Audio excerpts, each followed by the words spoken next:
What's up, Nomio? What's good, everybody? How you guys doing? Welcome in. Don't mind the doggy. She's really entertained by everything that's going to happen tonight, all right? Listen, she's just taking a sleep. She's taking a nap. She'll be energized. You'll be fine. Actually, no, she'll probably sleep through the whole thing. It's okay. So, listen. Tonight, we have a special guest. We have my boy, LokesLive. He's going to be here on the stream in a few minutes. He's already here, but, you know, he's standing by. But anyways, you know what I'm saying? So, first of all, we're doing DomCast episode 9, right? We do mental health awareness, suicide awareness podcast. That's what my DomCast is. We try to do it weekly. If we don't have, guests, it's okay.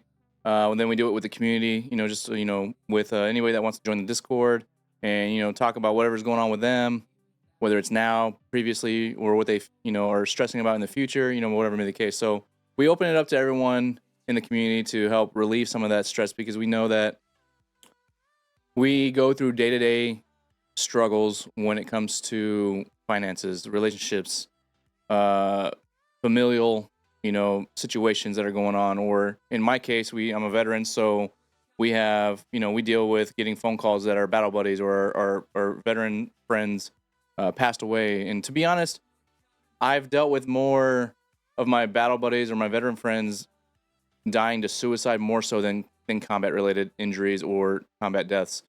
So it's definitely a tough topic.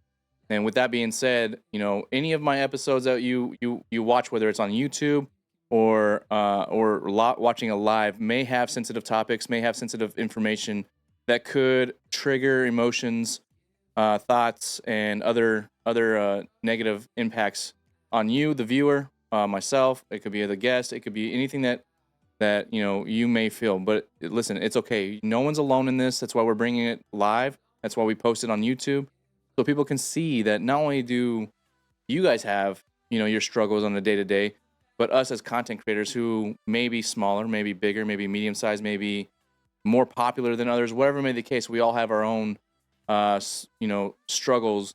And for you guys to understand that we may show you guys the more positive side of things on our streams, because we want to keep the positive vibes, or we want to keep things refreshing and lighthearted and stuff like that. And it's not because we're afraid to talk our piece, but we're afraid to talk our piece because judgment gets passed or stigmas get created.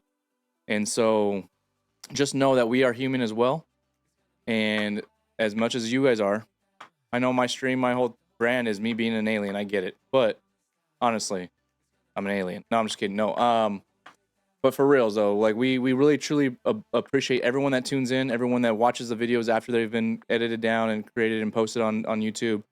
And we appreciate everyone's support on this, because this is a topic that people steer away from because they're either afraid, scared, or they don't know how to talk about it. And by us being here and opening up and doing it live, doing it on a VOD, doing it somewhere where people can reach out and see it, helps people one day at a time, one person at a time, have that confidence to come on here. And like I'm going to introduce to you guys, some of you guys already know who he is, my boy, LokesLive. Where's the wrong button? Where's it at? There it is. There it is. Okay. Hey, appreciate you being here, man. I'm proud of you, and I'm honored that you reached out and you wanted to be on here. It definitely takes a lot of courage, a lot of bravery, to reach out and speak your piece, and I appreciate you doing this, man. Appreciate you. Thank you for having me on. No problem. So I know some of your community's here. My community doesn't know much about you, or at least most of them don't know much about you. So let's go ahead and let's start off with who are you? What do you do on outside of the streaming, and then what do you do on streaming, so we can kind of get a little background on you, and so that way my community at least kind of gets a little bit more personal on that side of things, and then we'll get into the topics about what you want to talk about and what you want to share with everyone. Yeah, for sure. My name's Dan. Last name's actually Laux, which is where Lokes came from. People have been mispronouncing my last name since I was single digits age. I usually got Lukes or Lokes, so I figured LokesLive So it's sounded better Laux? than Laux. Yeah. Okay. And give me a little bit of anonymity, but obviously sometimes we let the name out. Anyway, but yeah, my name's Dan. I'm 38. I live in Ohio. Grew up in Michigan. Prior to streaming, I did a lot of various different things in the workforce. Most recently worked in the recruiting field, both doing like recruiter work myself, and then I ended up working for a software company that aimed towards recruiting software and things like that. So basically anything to do with like the hiring system in the world. I have my hands all over that kind of stuff. Beyond that, did some retail and some other things that I were a lot less passionate about. My whole life didn't really ever feel like I was doing something that I really truly cared about. I like to be a smartass.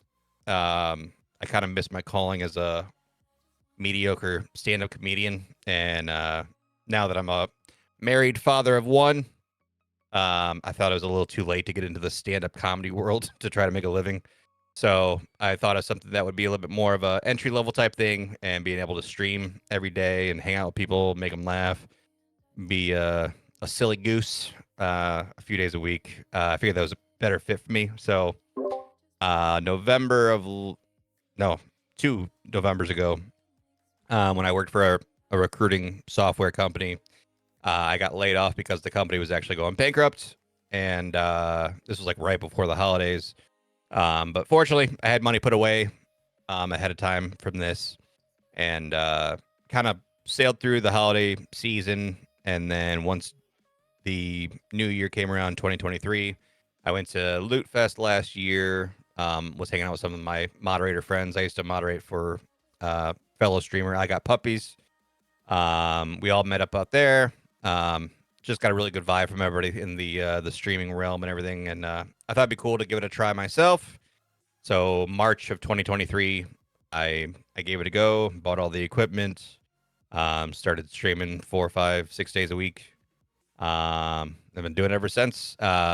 This has been my sole career, income, whatever you want to call it, since March of 2023.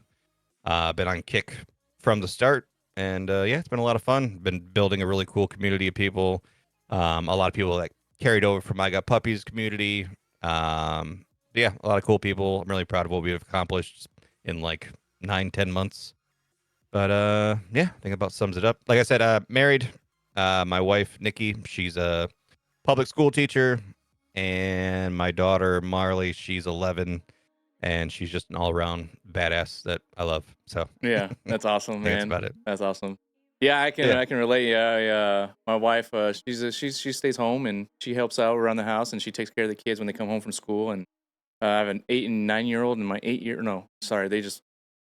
I'm getting see that's how I'm getting. I'm 36, but I'm not as old as Oh, you. you're good. But they're 9 and 10 now. And yeah, they're badasses too. My youngest one's severely autistic, so no one really like. I don't really talk about it on stream, but like it's like today was a struggle because like I took him to the store to get him out of the house a little bit and walk.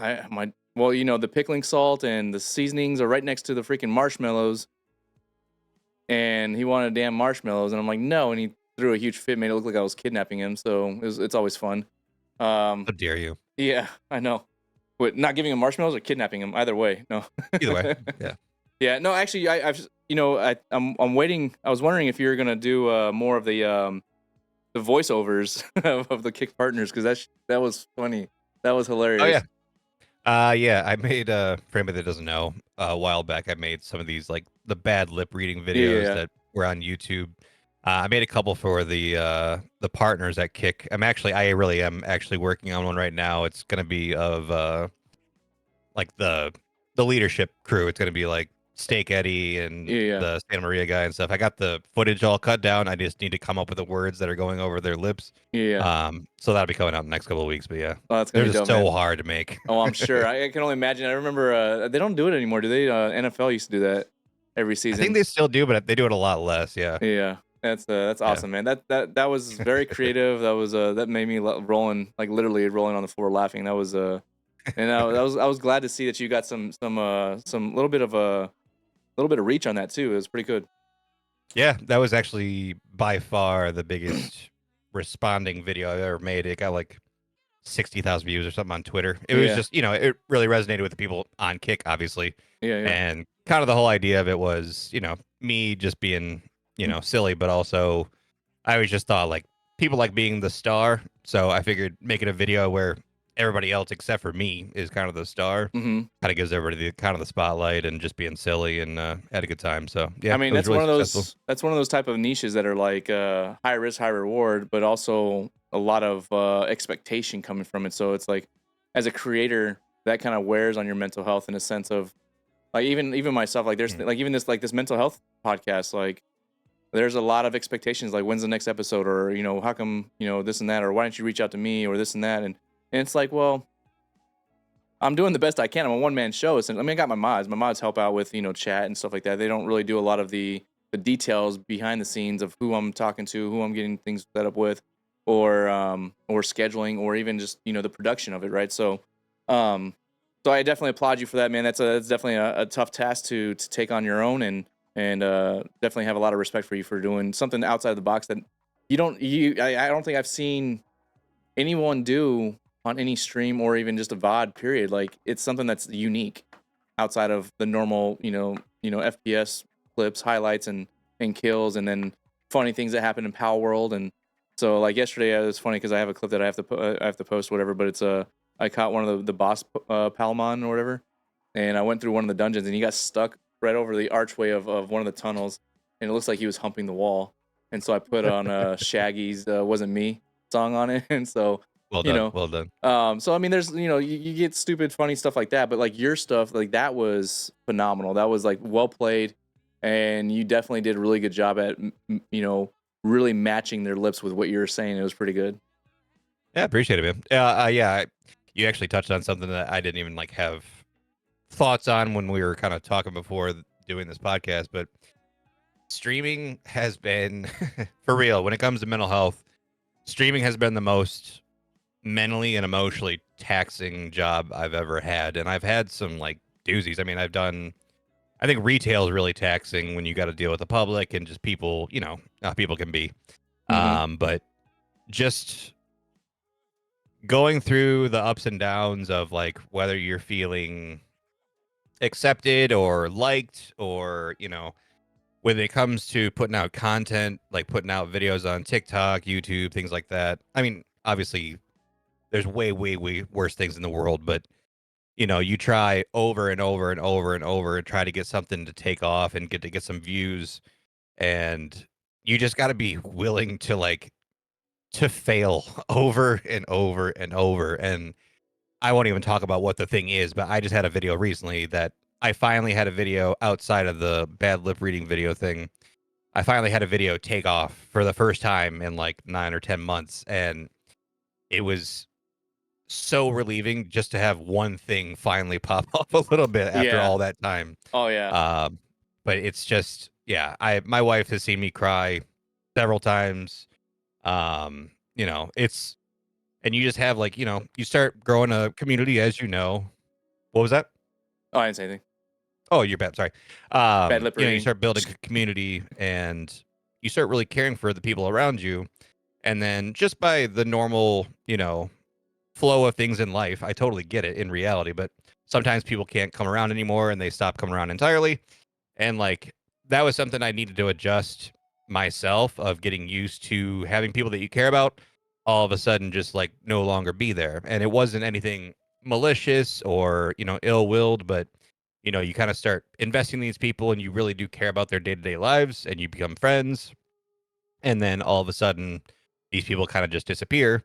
And again, no hard feelings or anything, but it was just something that I wasn't Prepared for. prepared to deal with. But it's a big part of, kind of the relationship building part of all this. And yeah, it's been a lot of learning and getting adjusted to and kind of honing those personal skills, interpersonal skills, and try not to take things personally. And you kind of just kind of have to adjust your mindset and all those things. So it's yeah, it takes some adjusting too. Yeah, definitely, man. Like, listen, honestly, like I've been doing this for, so March will be my 1 year anniversary with you as well, for Kick, but I've been doing this for 3 years, and I know I relate to that because I don't think there's been, so the best videos I've ever had really done when I first early started was on TikTok. It was like 2,000 views, and I was like, holy crap. On Instagram, I think when I started doing Instagram, It was like a year and a half in, and I was reposting stuff that I had on Facebook because Facebook at the time didn't have dual capabilities of posting on Facebook and posting on Instagram. And a couple of those videos, one night it'll go like 3,000 views. The next night, 43 views, 43 views, 5 views, this and that. And then all of a sudden, 7,000 views. I was like, holy crap. So like the best ones I've had so far at that time was Instagram was popping off a little bit, but there's nothing that came from it, which is fine. But recently on Facebook, I posted a reel and I can't remember which one it was, but it hit over almost 16,000 views.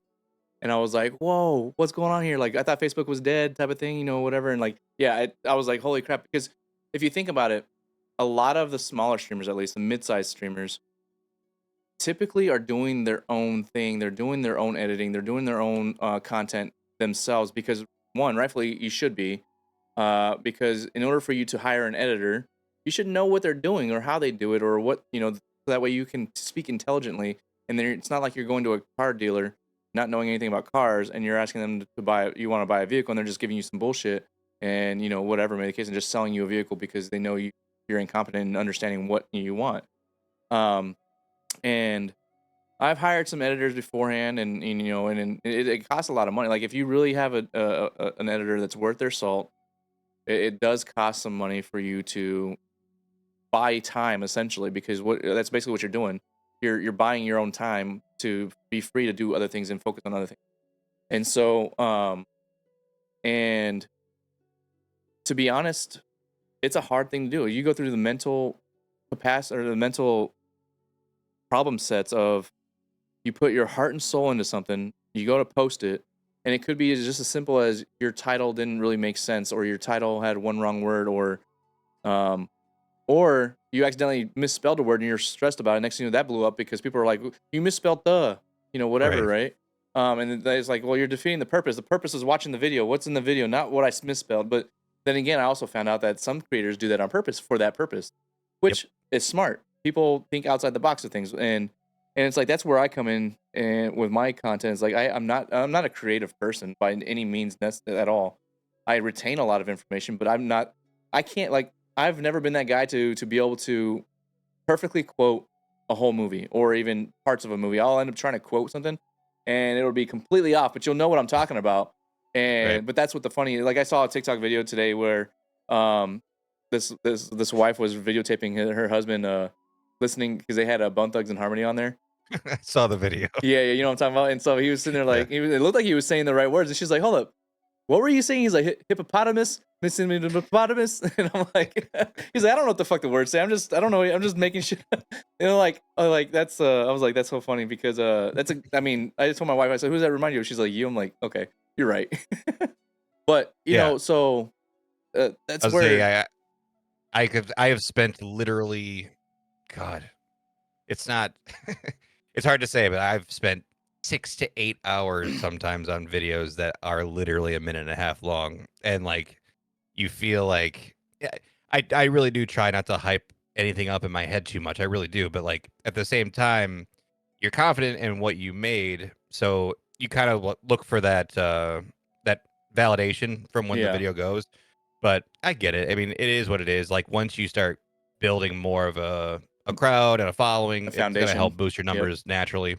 But yeah, it's tough when you put that much hard work and energy into something and then just see it get the bare minimum of views. But like I said, it is what it is. And I think it's we're one talking of those about things, social media videos, so that's what it is. Yeah, and I think what it is too. And speaking of like comedy, right? What was the thing that was always said? Like, if you're the only one laughing at your own joke, is it really funny? Right. Yeah. Right. And so I think we have the same mindset when we're creating our videos, that like you don't think it's funny or you don't think it's going to be good. Then from that mindset, still work on it and publish it, because that one video that you don't even have confidence in may actually be the video that posts. But then again, you got people that are creators that have a niche and they don't really want to do the niche because it's like overplayed to them, or they don't feel confident in it, or they do feel confident, but they're just tired of it because they just want to play games or they just want to do this. Which isn't a bad thing. It's just that's another side of the mental health part of it as a content creator is you found your niche, you blew up, you're getting all this attention, which is great and awesome and proud of them and whatever. But deep down inside, I've heard, some of them have expressed that like they just don't want to do that anymore. Like it's just not, but they have to because to keep going with what they have. And so it's like, where do we draw the line to create that boundary where if I want to just do what I want to do instead of just doing my niche, and then it's like, well, did you really create a good community? And it's nothing against them. It's just like, Yeah. I'd rather have a community that is there for me regardless of what I'm doing, but entertained with what I'm doing as well, no matter what it is. And that's the ideal goal. And that Right. plays a huge part in being a content creator. I just recently learned, one of my good friends, like I haven't like that's the other thing too. The other mental health part of it is struggling to balance your friends that are streaming because you either stream at the same time or or yeah, that's pretty much what it is. But then you don't even keep Yeah. up. You don't keep up with them because you're not in their streams, understanding what's going on with them. So I just found out one of my good buddies that I've known that actually inspired me to start streaming. Recently quit a couple days ago. Quit streaming. Literally, like went live and just said I'm done. And this is, and he broke down, and started crying. But he was also my very first DomCast guest, and so Oh, it cool. hurts to see that, and it sucks. But sometimes it's just what's needed. And so either way, I digress. There is a lot of mental health discussions and topics that we can have about content creating, which is kind of the premise of this. But at the same time, I'd rather get into some of your topics and learn more about you and what you've dealt with, what you've gone to, and where you went from then to now, and here you are today. So let's start off, Yeah. with the first topic and discuss, your upbringing or childhood and stuff, what you had to deal with. Yeah. I mean, from a mental health perspective, from growing up, started off, typical, I think, regular household, uh, married parents. I lived with a sister, well, a half sister, and at one time or another, a brother, step brother of mine as well. But grew up in Southeast Michigan. Pretty typical stuff. But I think what affected me most during my younger years was I had a couple of major losses of family members growing up. Actually, got to look back at my thing because I always forget. I always forget this age, surprisingly. But my brother, unfortunately, when he was 22, passed away in a car accident when I was 10 years old. Um, Obviously, losing a sibling like that at that young of an age for both yourself and them is always tough. But my brother actually died in a especially bad car accident. It seems weird to like point out that it was bad, even though he passed away. But at the time, he was 22, and he had recently bought a Mustang convertible, and this is back in the 90s. But I don't. We still don't know to this day what exactly happened. But he was around driving around with his buddy, and you know how like when you can come to railroad track crossings, sometimes the railroad crossing is like elevated, so like the roads kind of come to a peak going Right. to yeah. He was driving very very fast and hit like one of those ramped up railroad crossings and went airborne in his car and actually crashed into the basement of a house. Man. Um, so like not only was it just unfortunate and tragic that he passed away, it was like a especially terrible way. Somehow by miracle, his buddy actually survived the crash and ended up being completely fine. But yeah, he passed away instantly. And that was tough. Not only just losing my sibling in general, but watching what my mother went through. He actually passed away on Mother's Day of that year. So waking up to, police knocking on the door, to let you know that your brother had passed away. It's a pretty rough way of handling things. My mom took it very, very hard, obviously, as she would. My dad is not my brother's father. It was my dad was his stepfather. So he got my father was kind of supporting my mom through the whole thing.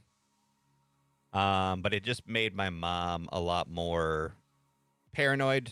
I mean, understandably so. Like she became a lot more protective of my sister and I, just making sure that we were being safe and all the things that we do. And I think that kind of adjusted the way that she kind of handled all the matters with us growing up, making sure that we weren't doing anything, excessively dangerous or anything like that. So it kind of added another level of stress and kind of paranoia on her brain um, throughout the years. But unfortunately, as I laid out to you, kind of in the notes leading up to this, not long after, I mean, 5 years later, when I was 15, my mother also unfortunately passed away in a pretty strange string of events. Right. Um, my mom had health issues kind of off and on my entire life. She'd always been overweight. So that caused a lot of issues in a lot of different ways. But sometime when I was 14, she actually found out that she had bladder cancer and that she was going to have to go in for a procedure to have her bladder removed to take out the cancer. And then also to give her like basically a colostomy bag, but I don't know if it's called that when it's for a bladder, but kind of the same thing. Right. So she needed to go in for a procedure to do that. And that was when I was 15. So she went into the hospital. She actually had a successful procedure of having her bladder removed, and she was just in the hospital for recovery for that. And completely unrelated and just a freak occurrence, had nothing to do with the procedure or the cancer. She ended up having a brain aneurysm, Wow. and she just bled out internally. So there was a Saturday morning. I woke up to my sister rushing into my room, um, saying, just kind of screaming, like, "Mom's in trouble. We have to go now. We have to go now. We have to go now." My dad showed up. We raced to the hospital. I remember my dad ran about every single red light on the way there. It's a miracle that we all made it safely. Right. But I get it. My dad was just trying to get us there in hopes that we would see my mom before she passed away, but it wasn't the case. Right. But I remember we got there and we were all in the emergency room or waiting room, and everyone was just kind of running around and kind of panicky. And I remember I just kind of looked at the staff and I said, I was just kind of terrified. I was like, "Is my mom okay?" And then everyone just kind of like looked away from me, Because and I was like, nobody can say anything. "Yeah." So everybody just kind of looked away from me, and then that's when I realized, things were not going well. Um, but she did pass away. They did let me into the room to see her, which was obviously very, very, very hard. Um, and this all happened to take place on, I mean, it doesn't really matter in the grand scheme of things, but just for high school life, this all took place on our homecoming day. Right. So at the time, I actually had a girlfriend, and I remember I had to call my girlfriend to let her know that I couldn't go to the dance because my mom passed away. And I remember I apologized to her, and she was like, "You don't have to be sorry." Like, she's like, "Your mom just passed away." I was like, "I Right. know.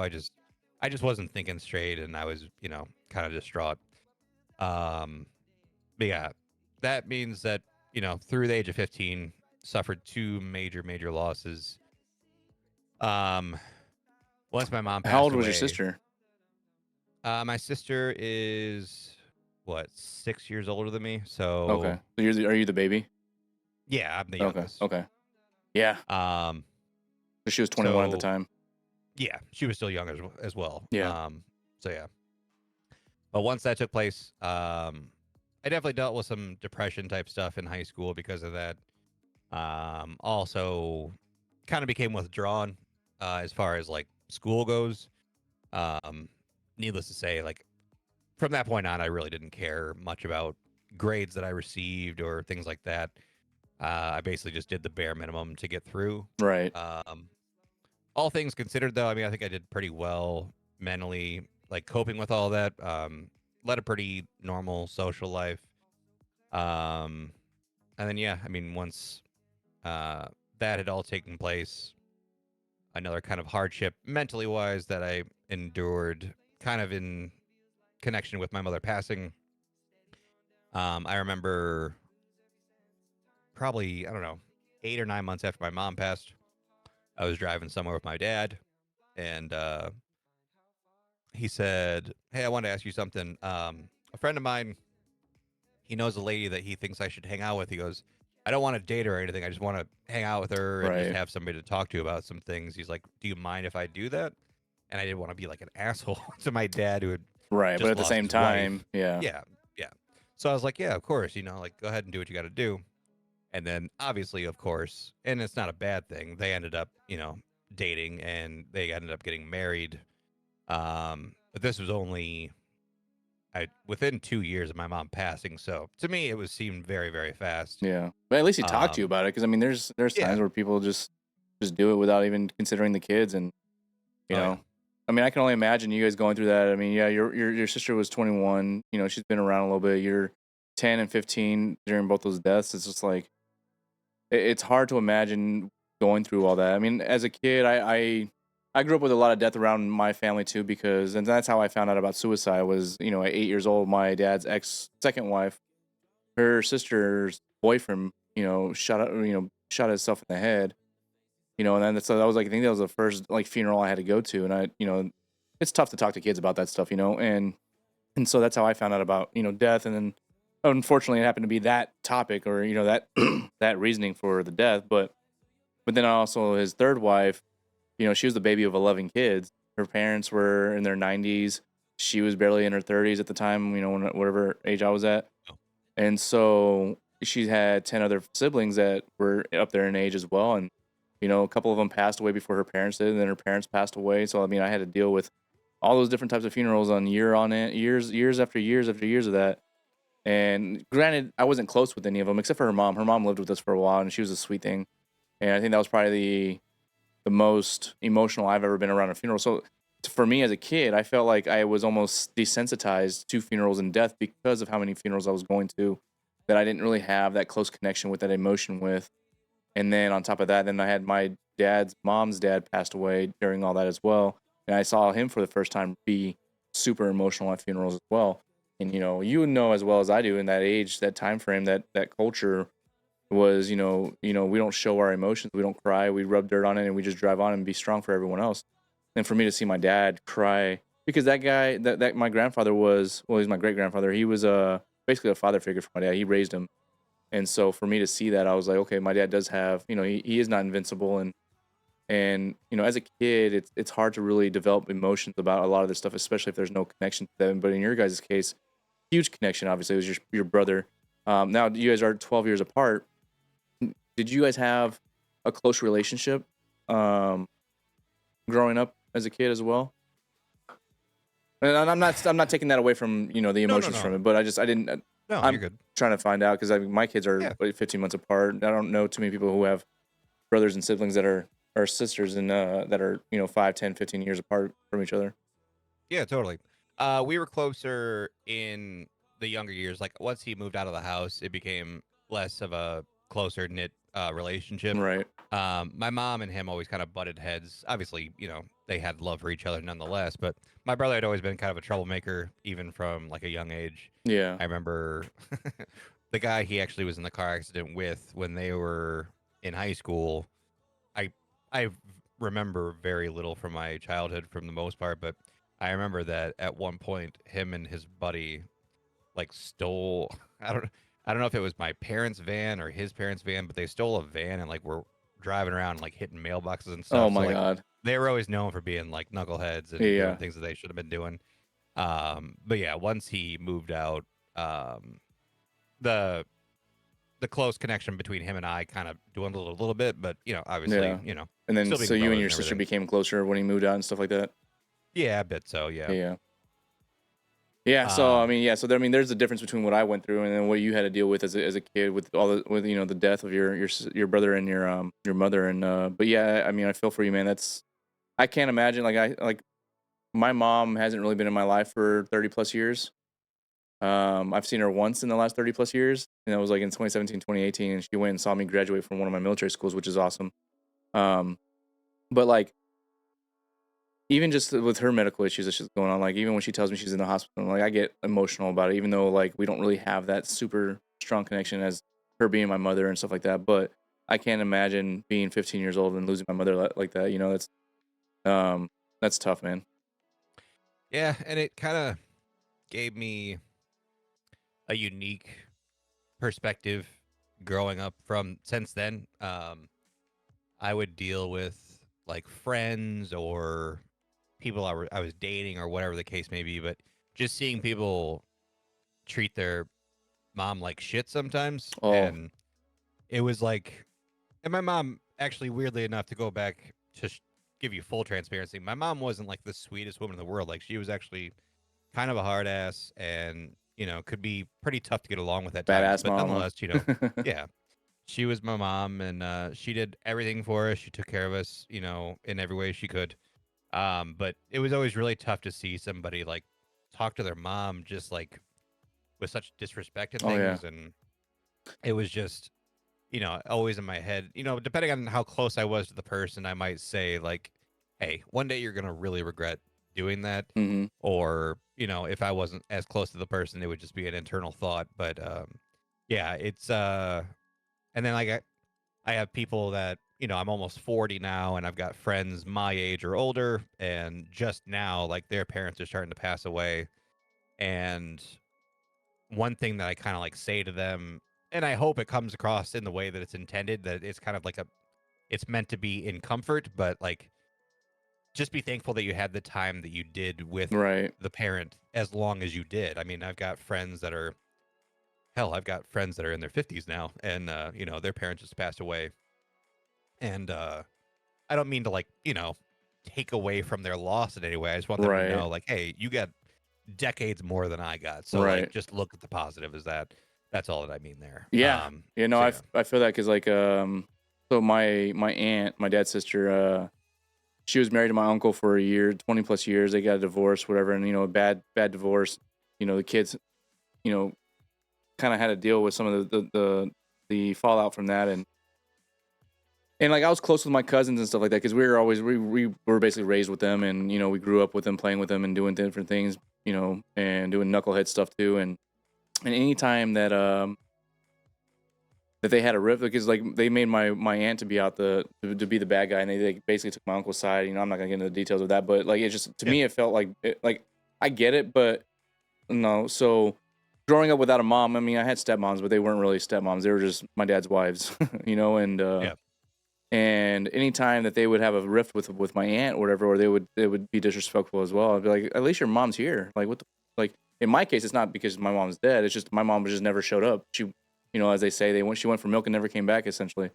right, Um, but yeah, I was a big advocate for my aunt because I hated the way that they treated her because they didn't agree with them getting divorced or they didn't agree with whatever may be the case. But I was always a big advocate for her, and she was basically like a mom to me anyways. But yeah, I was the same way. Well, different reasonings, but same way with people like that. It just it irritates me that people take advantage of what they have compared to people that don't have. And I hate seeing people take advantage. And it doesn't even have to be about parents. It's just anything. right, yeah. And what kind of transpired with my dad and well, I think I kind of touched on it, but when I was, I think, going into my senior year of high school, they did actually, in fact, get married. Um, it was weird at the time. So there was definitely a little bit, and I'm happily admit this. There was like a portion of it where it was basically, from my perspective, a lot of like, you're not my mom type energy. Right. But also at the same time, legitimately, her kids, I did not like her kids. I still don't like her kids. But at the time, there was a point where we kind of all went on a vacation and I met her kids, and I really, really did not get along with them. They were very disrespectful, and I did not care for them. And I asked my dad, I said, hey, I don't care if you guys end up getting married and all that stuff. That's fine. That's on you guys. That's fine. I hope you're happy. But just don't ever make me live with those kids. He's like, that's never going to happen. Well, It my happened. senior year of high school, they realized, well, we're both paying mortgages for two houses. We should all move into a house together. So, Yeah. my senior year of high school, they bought a house like a half hour north of where I went to high school. So, not only did I want to not move, but I had to move a half hour away from where I went to school. So, I had to drive on the highway for a half hour every day to go to high school. And I had to live with her awful kids. And it was just a bad, strained relationship. And I ended up moving out of my parents' house when I was like 17 years old and moved in with my, at the time, girlfriend, a long time girlfriend that I had. The girlfriend from the homecoming that you had to cancel on? Actually, a different one. No, Oh, okay. somebody that I met a couple of years later than that. Yeah. But yeah, so my father and I had a really strained relationship for a handful of years, but luckily, and I'm happy to report, like that's all past. My dad and I get along very well. I even get along with my stepmom a lot better than I used to. So that's all good there. But even knowing like losing my mom and knowing how rough that could be, there was a period of time where my dad and I didn't talk for a few years, and it really sucked. And I even had a friend, like a work colleague, kind of said to me like, you know, you're gonna. They kind of told me like you're gonna regret this time that you don't have with your dad, and it kind of ended up being true, even though that I knew what could happen when you lose somebody permanently. Right. Um, Things were pretty strained, and it was kind of called for at the time, but yeah. Um, Speaking of the girlfriend that I had moved in with, kind of segues into the next Yeah, yeah. major mental health hurdle that I ran into in life. So the girlfriend that I was with in high school, stayed with her from the age of, actually, I don't remember what age. It must have been like 17 or something. I was with her for like 7 years, and we ended up getting married when I was 23. I was with her for 7 years. Um, so all through high school, even after high school, had a very close relationship. Um, Never had any issues. Never any indications of any kind of issues whatsoever. Um, we got married in 2008, and then a month and a half after we got married, after being together for almost 7 years, I found out that like 2 weeks after we got married, that she cheated on me with a female coworker of hers. And what kind of transpired to what was the case was that I kind of detectived my way to was Right. she was she was brought up in a really really religious household, like an extremely religious household, Right.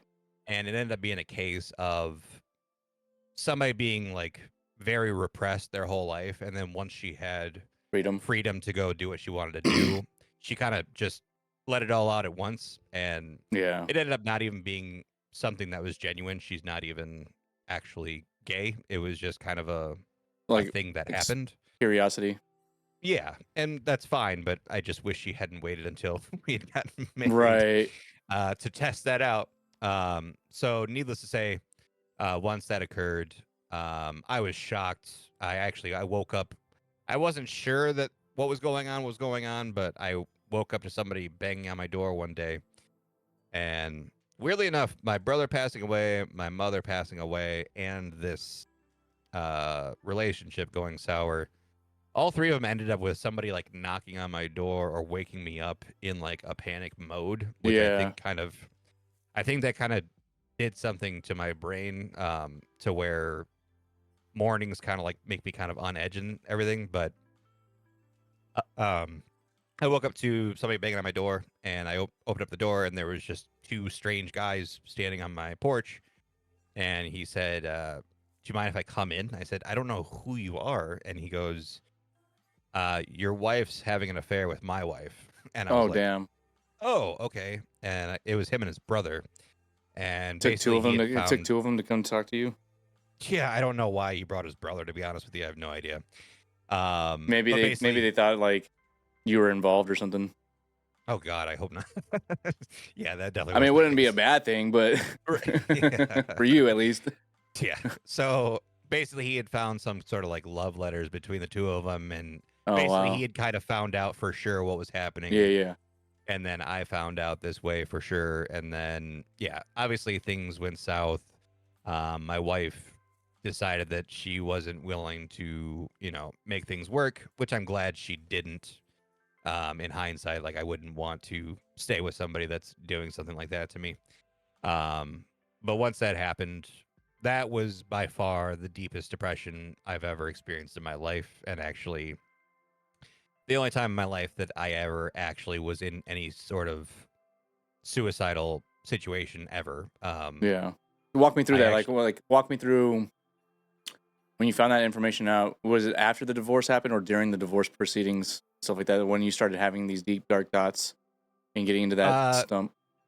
Yeah, this was the darkest parts of it would have been within the first 1 to 3 months after I found out about the affair and things had like kind of fallen apart. I just, I'm sitting here 38 now and thinking back, and it's very cliche, but things seem so much more significant in the moment than they actually will be in the grand scheme of things in your life. I mean, when it comes to something like that with a relationship, obviously having a loss of a loved one, that's something that's gonna, stand true and will always be tough. But um, I can't ever stress to people enough from any age of life, if you have a really tough breakup of any kind, whether it's dating or marriage or whatever, it's gonna seem really, really, really bad. But it, as cliche as it is, like time passes, you move on, and things are great. I mean, I've got a wife I've been married to for 12 years now. Yes, 12 years now. We just had our anniversary. Married for 12 years, got an 11-year-old daughter. Things are great. But when that all fell apart, I felt as if my world had crumbled and like everything I knew was a lie. And it just felt like, I just felt like I was never going to find somebody again. I don't know why, even though I was very, very young.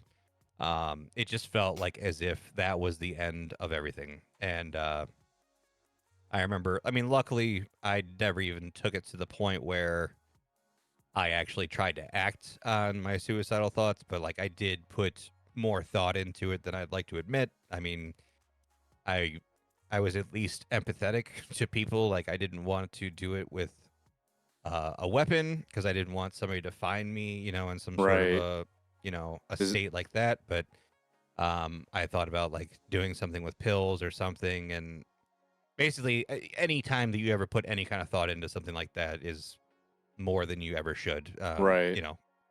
Um, but I think even it was like just even having those thoughts made me even more depressed. It was like I was depressed about being depressed, Right. and luckily at the time, I had a few good friends that kind of hung around during the dark times and kind of slowly but surely got me back out into the world. And one thing that I ended up doing for myself was, I mean, I stayed depressed for probably at least half a year, and then I decided that I had always wanted to live in Florida for some weird reason. My grandparents always or lived down there when I was growing up, and we used to go visit them. I just always liked Florida. So I decided that, well, I didn't have a wife or anything really tying me to my home area. I was like, once the divorce is final, I'm gonna pick up and I'm gonna move to Florida, which I did. And it was kind of nice to kind of get like a little bit of a new start, moving out there, just kind of doing my own thing. But I think that kind of helped me get out of my whole, really, really deep, uh, depressed state. Um, Ended up having a lot of fun down there, but ended up moving back for yet another relationship. Right. Not the one that I'm in now, but yeah. But yeah, it was very, very, very tough. And yeah, I just can't stress enough. I know it's a lot of common knowledge type stuff to most people, but yeah, when it comes to a breakup of any kind, give it time. You'll be fine. Like, no matter how serious it seems in the moment, time passes. You'll be just fine, and you'll be able to move on if you want to move on to somebody else. So, yeah. Right. Right. It's funny because like a lot of the stuff you're talking about is like, and like the biggest message we have with DomCast is like, no one's alone. Everyone has similar situations or they have dealt with something similar to it. Now, like, what's funny because like I got married. My first marriage was 2009. I was 20 years old. I think I was turning 21 or something like that. But I was in Iraq. But I had got married February 2009. I went back to Iraq in March because it was during my like vacation time. And yeah, March, not even a week or two after I had left, she was cheating on me with the next door neighbor. So it was like, yeah, it was. So I definitely can relate to that. And hats off to you for being able to I was the same way. I like not even that. I went and saw a combat stress clinic, or I went to the combat stress clinic to see a therapist because I was having problems at work, but also at the same time I was also having problems with dealing with the emotional roller coaster of what the hell did I just do? I just got married to somebody, which that marriage was definitely quick. It wasn't we weren't together for 7 years, but Right. um it was definitely a whole quick process that went through. We got married real quick, and the opportunity that we had because I think we got engaged like right before I deployed, and then I was gone for about 4 or 5 months. Came back, and the opportunity arose, and I had the money. We went and got eloped to Vegas, and we had my parents out there, and stuff like that, and then for that just to turn around and like for her to do that as I was deployed, and I felt helpless because what can I do in Iraq? I can't do nothing about it. I can't go to that guy's house and beat his ass. Like a typical person would do. Our age. Because that's how we kind of seen grew up on. I Yeah. couldn't literally talk to her about it over the phone because I was in Iraq, and at the time the internet wasn't really the big thing. We emailed or whatever, but she wouldn't. Obviously, she wasn't going to admit anything. So I had struggles with that.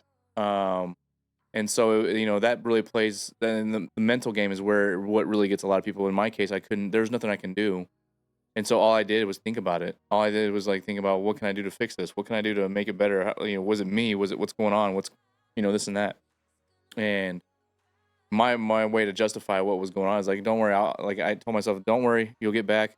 The therapist didn't like he helped, but his thing was trying to promote like marriage counseling to reconcile and figure things out and this and that, and which is not a bad thing. But Yeah. in my case, like it was only one sided because I was the only one seeing therapists. I was the only one seeking help, trying to figure out, But then again, he saved me because he helped me navigate my thoughts on always just thinking about it, and instead of thinking negatively and driving because I had access to my M4 or M16 at the time with ammunition. I had a pistol, or I had some ways of doing something. There's a big old lake around the place that I was living in. I could have just tied some cement blocks to my feet and just jumped in and think that there's a deep end of the water right there. I could have done so many different things easily within a matter of seconds. But I was strong enough to tell my supervisor, like, despite all the bullshit that I was dealing with him and all the negative things that was going on with my career there, um, I was like, listen, I'm not doing this shit anymore. I'm gonna go see a therapist. I need to get out of my mental space. And so I went and saw them or whatever. When I got back, that I justified like, she did that because I left her. I went to Iraq. I deployed. Granted, it was How for the selfish greater of you. cause. Right. Yeah. I just and I would tell her like, listen, I said I understand now. I'm back. Like we can make this work. I can figure it out. But I was also 21 years old, 22 years old, or whatever it was. Right. So still young, dumb. The saying. And so like I that's just who I am though. When there's an issue, I always try to figure out a solution. I always try to figure out a problem or the solution to the problem to make things better for everyone, but myself. I'll be miserable for the rest of my life as long as that person's happy. It's just who I am. I don't know why. I don't know why it's that way. That's just how I was, and so or I still am to this day. But that's how it was with that, and that's how I justified why she did what she did, not realizing that she was still doing it even when I got back. Right. And so yeah, so I can definitely relate to your situation. Obviously, like I said, everyone goes through similar things, right? The definition of similar is that it's not necessarily the same, but it's same like situation. So um definitely relate to that. And did this so then this also led so you had suicidal thoughts. And I think around it looks like the timing of this also helped or didn't help with, anxiety was developed, right?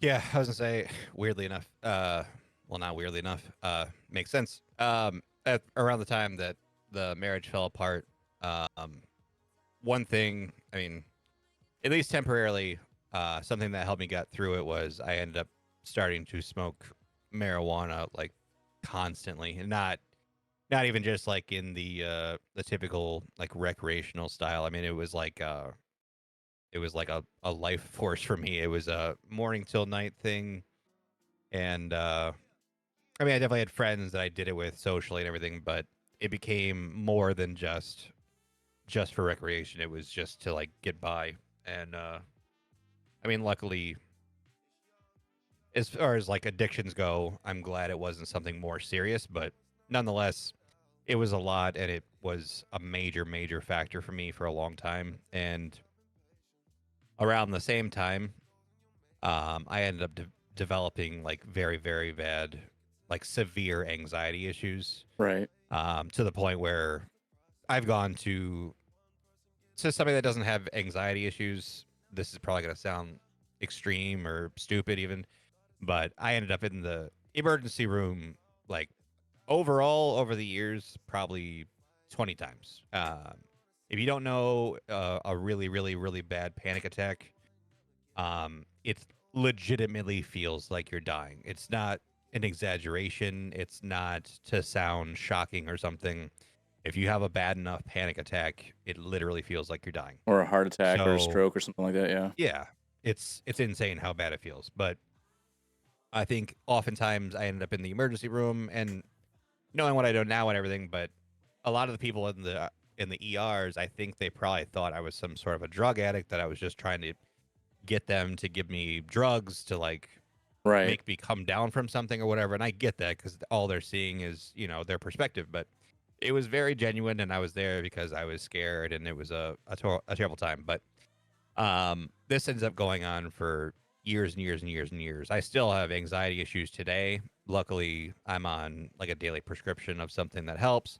But I still have issues. But what ended up being the case was, I mean, I ended up, if I didn't have marijuana, and I know I am fully aware what I'm about to say is going to sound like somebody that has like a much more hardcore addiction, like heroin or whatever.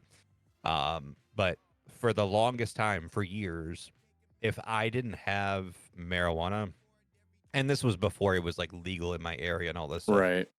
um, it was as if I was going through withdrawals of a serious drug. So if I didn't have it, I would have days where I would pace my household hundreds of times and I would vomit. I couldn't eat. Um, I would be sitting in a corner of a room, just like rocking back and forth. It was like bad, debilitating bad. And then as soon as I was able to have it again, everything was fine. So as long as I had marijuana around, I was okay. But this ended up being a major hindrance in every aspect of my life. At this point, I'm married. Um, I had a kid at some point in all of this that was going on. And I Or didn't want it to be, it was affecting my professional life. I mean, it was insane to think back, but I used to have an office job, and I'd be going out to my car every hour and a half, 2 hours to like take a little puff, smoke a cigarette, then go back inside just to like make sure that I'm not feeling sick or something, as if right. I was, again, like it's almost as if I was like on heroin or something, but it was just marijuana. And keep in mind, like, again, I don't think marijuana is evil or anything, but like I think all people react to things differently. And at what point I was so fed up with this whole cycle that I had a therapist at the time, and I told her, I was like, I was just very fed up and I didn't know what to do. And she said, basically, if you try to like check yourself into a psych ward, you might be able to like get some help, like as far as they might be able to medicate you to come off of this whole thing. And like doctors will be able to watch over you, make sure that your vitals and everything are safe and all that. And I was so at the end of my rope and desperate that I ended up heeding her advice. But she even told me before I did this, she said, you're going to have to tell them that you're considering hurting yourself. That's the only Right. way they're going to like admit you. And I remember I went in to do this, and I remember I broke down like crying at the front desk because it kind of like broke my heart to like lie. It wasn't About about it. lying. Like, Right. obviously I don't like lying, but something made me like break down inside. I just felt it felt so gross to like lie to somebody and say like I'm gonna kill myself, even though I wasn't, just to like get help. Um, and this ended up being a horrific experience. I convinced them to like admit me to like the psych ward, and basically it was terrible advice upon my therapist's behalf. I actually considered like taking action after her after this whole thing happened. I was a fool for taking the advice itself, but that's the whole I point of didn't therapists is you're realize. supposed to trust them and think that Yeah, yeah, yeah. I didn't realize that like I basically checked myself in without the ability to leave unless I was released. right. You probably went to the inpatient facility. Yes, yes. And basically I got admitted, and it turns out I was in there with, not to be, I'm not passing judgment or like trying to be funny or anything, but like I was in there with the type of people that you would expect to be in a psych ward. Right. And here I am, a guy that's like weirdly addicted to marijuana. But I'm surrounded by people that are like actually mentally ill. I'm talking about like hard drug addicts. Actually need the services. Yeah. Yeah. And it was so scary. Actually, I've never talked about this before publicly. It's okay and everything, but so I got admitted, and then I realized once I met with the physician, I think every day, once or twice, you met with a doctor, and it was at that point where I was trying to tell him like, oh, okay, like I made a mistake. I hate to say this, but like I lied to get in here. I need to go home. And They probably didn't he's believe you. like, nope. He immediately said, well, that's my determination to make. We're not allowed to let you leave. It's a liability thing if you're actually going to kill yourself. So you're here until I believe that you're well. Right. And how And long we were were you actually, at that time? How long have you been in there already? for that point, I was only there for like a day or two, but Oh, I okay. was already very over it. Right. And then we were actually coming up on Christmas at this point, and I'm like, holy shit, did I just commit myself? And am I gonna miss Christmas with like my daughter and all this stuff?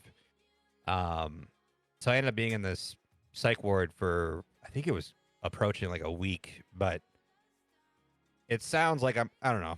I do a lot of like self assessment. Yeah. It might sound crazy, but it was very rough. It And was Mrs. Lokes scary. couldn't do anything to help assist with getting you out there faster, or There's nothing you can do. yeah. It's Right. a matter of like proving to the staff and to the physician that like you're committed to, taking your mental health seriously, and you're doing all the steps to like get yourself on the straight and narrow and all this stuff. Right. So I was, dude, I was literally convinced, like considering trying to escape. Even your Like, therapist couldn't even help, huh? no, Oh my there goodness. was nothing. She helped Like, you I get was in there, but she literally couldn't help you get out. contemplating What the escaping. hell? Yeah. So it was scary. It was bad. And then of course I get out, and then, what's the first thing I do? I was stressed out of my mind. I go home and smoke marijuana. So I wasted the entire experience anyway of actually getting off of it. But come to find out, I go on to smoke pot for another year or two after this. Yeah. And then lo and behold, I needed a job where I was going to have to travel. And I was like, well, I need to stop smoking marijuana because it's not going to work for me to be traveling all across the country and having this problem. So Right. I just cold turkey stopped smoking pot. And it turns out my marijuana like addiction was the reason I had debilitating anxiety. It's Oh like my goodness. Yeah. the opposite of everybody in the world where you smoke and it calms you down. I was causing myself severe anxiety by Right. smoking morning till night. How'd you So find that out?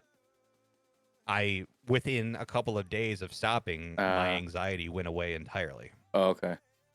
So it was like I felt like an idiot. Like imagine like spending a decade and a half doing something that you thought was helping you prevent a problem, but it was the reason that you had the problem. Right. So, and again, like if you, not you, but anybody, like if you smoke pot and it's your thing, do it. Like enjoy it, live it up. But some people need to know that marijuana can be severely detrimental to some people's health, and I'm the case person in point. Like I used to love it. I thought it was the best. But I tried doing it like once more after I quit, and it gave me the worst panic attack I've ever had in my life. Yeah. So needless to say, I'm done with it entirely. Excuse me. And That's good on luckily, you. what's that? I said that's good on you. That's Yeah, good. thank you, man. Um, like every once in a while, I'll have a drink. There was a point in time where drinking was getting a little bit too much for me, but that's come and gone, and it's not a problem anymore. I've drank Right. like once in the past year. So luckily, addiction hasn't been that bad, other than that aspect of my life. But it did. It just it sucks how much of a chunk of my life it consumed. Like I can't express to you how much I wish I Right. had done something sooner and turned things around. But I mean, it is what it is. It's my life experience. But yeah, it's unfortunate, but it is what it Yeah. is. Yeah. I kind of have a story with experiencing panic attacks. I've never had a panic attack myself. But one of my high school girlfriends, we went to go. The funny part of it is the movie we watched, but the actual situation wasn't funny because I'm over here 17 years old, she's 16 years old. We're out at a movie theater, and next thing you know, she's expressing, she's like, I don't know what's going on. I'm freaking out. You know, my left arm's hurting, and like I don't know. At the time, again, 17, I don't know what the freaking symptoms are of a stroke or Yeah. a heart attack, and she's going through all the symptoms, of a heart attack, and and I'm just sitting there like, what are you talking about? We're watching 40-year-old virgin, and so like I'm like, this is a comedy. Like I don't know why you're like, but I mean, then again, 17 years old, I'm desensitized with all the death that I've had, but at the same time, I'm like just trying to figure out like I don't know what's going on, whatever. We had the ambulance came by and we went to the hospital. Her dad's like freaking out, and her dad was like I believe he was an ex-marine. Can't remember anymore. It was years ago, but Yeah. it was just a funny situation in a sense of like I thought it was a movie that caused it, and I'm like, it's a 40-year-old virgin, okay? Like, is she worried about us having sex, or she's because she's a virgin, Yeah. or stuff like that. But the whole Yeah. situation was just scary. Period. It was just but and panic attacks happen at any given moment. It doesn't matter what triggers it. It's just it's there. It happens, and it's unfortunate. And thankfully, it's not like it's not necessarily fatal, but it can be depending on the severity of it. And in her case, it was severe, but it wasn't to the point where she was gonna have any side effects afterwards. Besides continuing having the anxiety. Now, did she smoke weed? I don't know. I couldn't tell you if that was the case or whatever. Right. But yeah, it was just that was my um experience with panic attacks. It's and then my wife's mom has panic attacks every so often here now and then too. And that Yeah. at that age, yes, it's definitely could be fatal. So Yeah. And it was like 2 years ago now. This sucks because having anxiety issues, you kind of always think back to like worst case scenario type situations. But about 2 years ago now, so I had a weird freak incident where um, it was just a regular night. I had a couple of drinks here at home. It was nothing crazy. I just had a couple of like rum and cokes, and then I decided I was gonna go to bed. And this may seem like a weird thing to point out, but like it just kind of folded into the whole scenario that played out. I was trying to like go to sleep, and I had like my phone out, and I was watching some sort of like documentary type thing about these guys that got such a weird thing. They got like lost and stuck in like an underground cave, and yeah, this guy got like stuck in this very like precarious position, and he ended up not getting out and like dying, but it was basically like kind of a claustrophobic type right, situation going on. And I noticed like while I was watching, I was like, oh, I don't like this, and I turned it off, and then I went to go to sleep, and then all of a sudden I just started having like crazy. It was as if the room was spinning like you were just absolutely blackout drunk, which I was not at all. right, And I started feeling funky, and I went to go to the bathroom, and then I realized like I couldn't really walk well to go to the bathroom, and I went to go wake up my wife about it just to let her know what was going on. And I walked to to the bedroom door, and unbeknownst to me, when I went to go open the door, I passed out, and like it slammed her bedroom door open, and I just passed out on the floor. And then I started feeling like really rough, and I got to the bathroom, and then like I was just pouring sweat. And I told my wife, I'm like, you need to call an ambulance. Actually, like I don't know what's going on.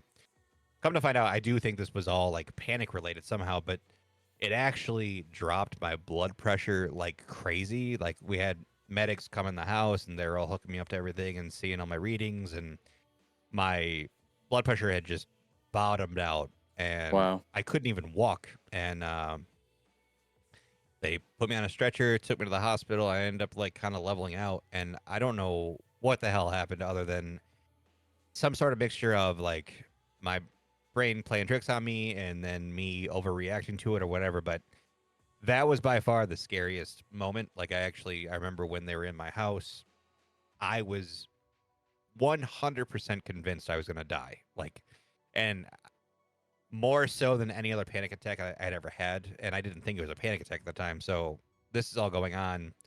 I shouted out to my wife while all the medics were trying to talk to me. I just wanted to make sure she heard me say, like, I love you. Because I Yeah. literally thought that was going to be the last time that she was going to talk to me. And then I mean, obviously I don't regret anything, but you kind of feel silly being that dramatic in the moment looking back. But like, Right. But you when I never tell know. you I was convinced that that was it, it was, yeah, it was insane. Dang. So now that that experience has happened, excuse me, it just freaks me out that whenever I have some sort of a panic situation, I don't want to experience that bad of an experience again. So like it's bad enough to have a panic attack, but when your blood pressure drops to like nothing and you're drenched in sweat, you can't walk and stuff, Right. that's what I don't want to ever experience again. So yeah, that was by far the worst one that I've ever Oh experienced. yeah, I But bet. Your wife yeah. had mentioned. She said it saved your marriage.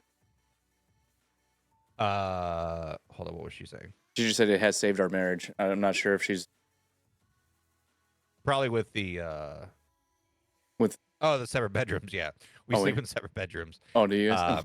I snore like crazy, and I Oh don't yeah. want to keep her up. So, Have you been diagnosed with sleep apnea or anything? I need to. Yeah, I'll tell I'm you. sure it's a factor. So it's funny. It's not funny, but when I say it's funny, it's like interesting enough is what I mean. But I always resort back to it's funny, but it's not funny. I hear you. Yeah, yeah. The I actually have sleep apnea. I actually have a machine, which it's and even the doctors, like when they're like, "You don't have sleep apnea," I'm like, "Tell that to my wife."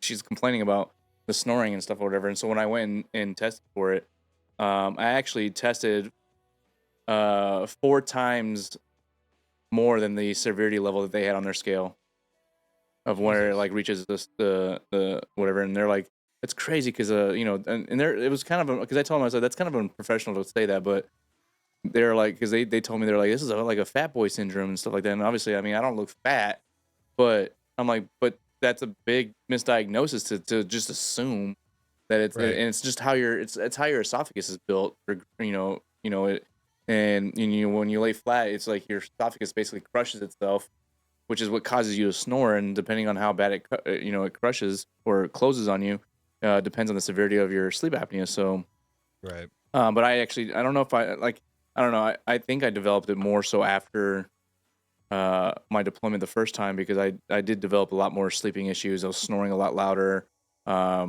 My wife always says that I wake up like I just took a like a huge deep breath, or like I just hadn't been breathing for like 10 minutes or something like that. And so I eventually I went and got tested for it. Yeah, you should definitely go test it. It's weird to be put into like a hotel type of environment with all these wires all over your face and your body.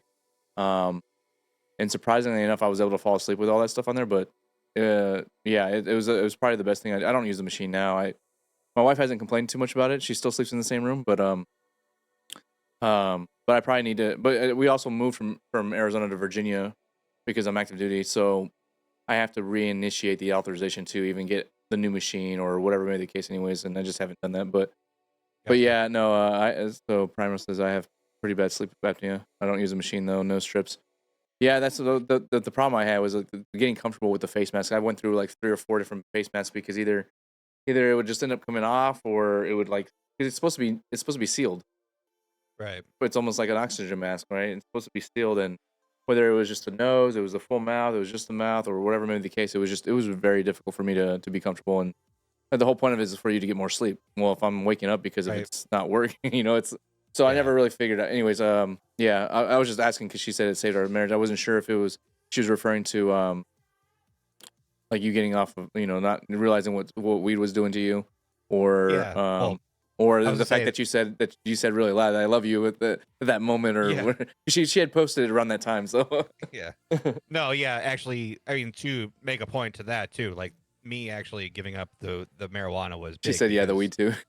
it was it was such a like a hindrance for everything. Like, I mean, I'm sad to say this, but like, I mean, keep in mind, I would like to think, and I think she would back me up. I've been a good dad regardless of all this shit, but like, say like Christmas morning back then, if we woke up for Christmas morning for the kiddo to like open up her stuff, like I had to like say basically like, oh, Dad's got to run out to the garage real quick, and just for me to like take a few puffs and then go back in and like Oh yeah, you feel like a junkie like doing that, but I wasn't doing it to like get high. I was doing it so like I didn't feel sick to my stomach or have a panic attack while my kids doing her Christmas. But it's stuff like that that just makes you feel like shit and like yeah. it just doesn't feel good. And I wasn't doing it to be an addict. It was just No, I had to do I it at the mean, there's no time. difference in than somebody who is a smoker, like a cigarettes. Yeah. That they have to have that nicotine hit real quick. Then they're bro. I mean, there's no difference, right?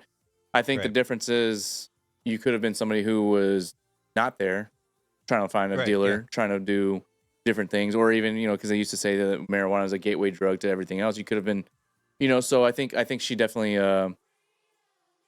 yeah.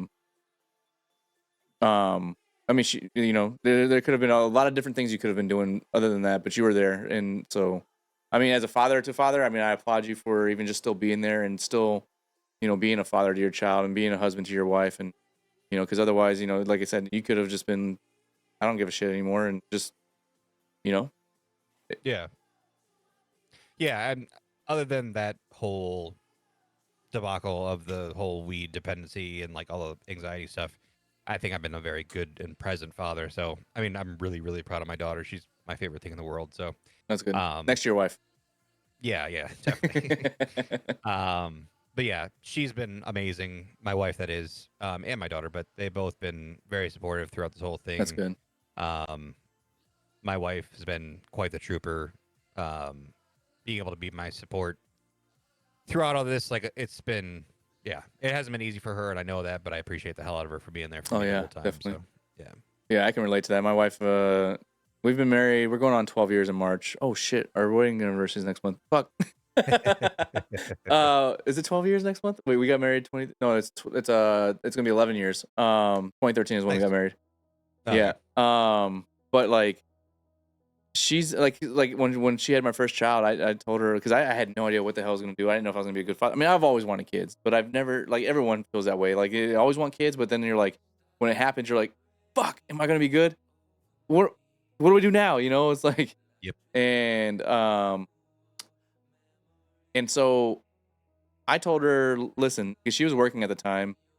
I said, when you start getting to the point where you can't work anymore or whatever because of the pregnancy and then giving birth, and then afterwards, obviously take your time to recover. I wasn't one of those guys of like, you need to get back to work or you need to stay home. I was like, listen, that's your choice. You decide what you want to do. If you want to stay home for however long you want to stay home for to help out with the kids or in this case the kid, or you want to take 6 months to recover and then jump right back into work, or 3 years, 10 years from now, I'm down. Like you decide. That's like I don't want to take that away from you. That's your. Yeah. And for 11 years, she's been a stay-at-home mom. She's been killing it. That's awesome. And she's been living with me with with all my endeavors, my different career choices, and taking those sacrifices with me, even though I've put us in positions that were really, really hard and really rough when it came to, like finances. And, we lived with her parents, for, a good 4 or 5 years. And it was just, I mean, it was nice. It was nice to live with them. But at the same time, it was tough because we had her siblings there with their kids. And, it was it was a small house, but a lot of people in there. And so then I deployed again and I came back and said, I'm buying an apartment. That's it. I'm doing it. Let's get out of here. Let's get on our own again. And but I've also promised her. I said I don't care what the decision is I will take care of you. I will make sure shit happens. And I was a smoker. I'm a dipper now. I've never been a marijuana person, but obviously, because I'm active duty. But I tell you what, I probably will try it when I get out.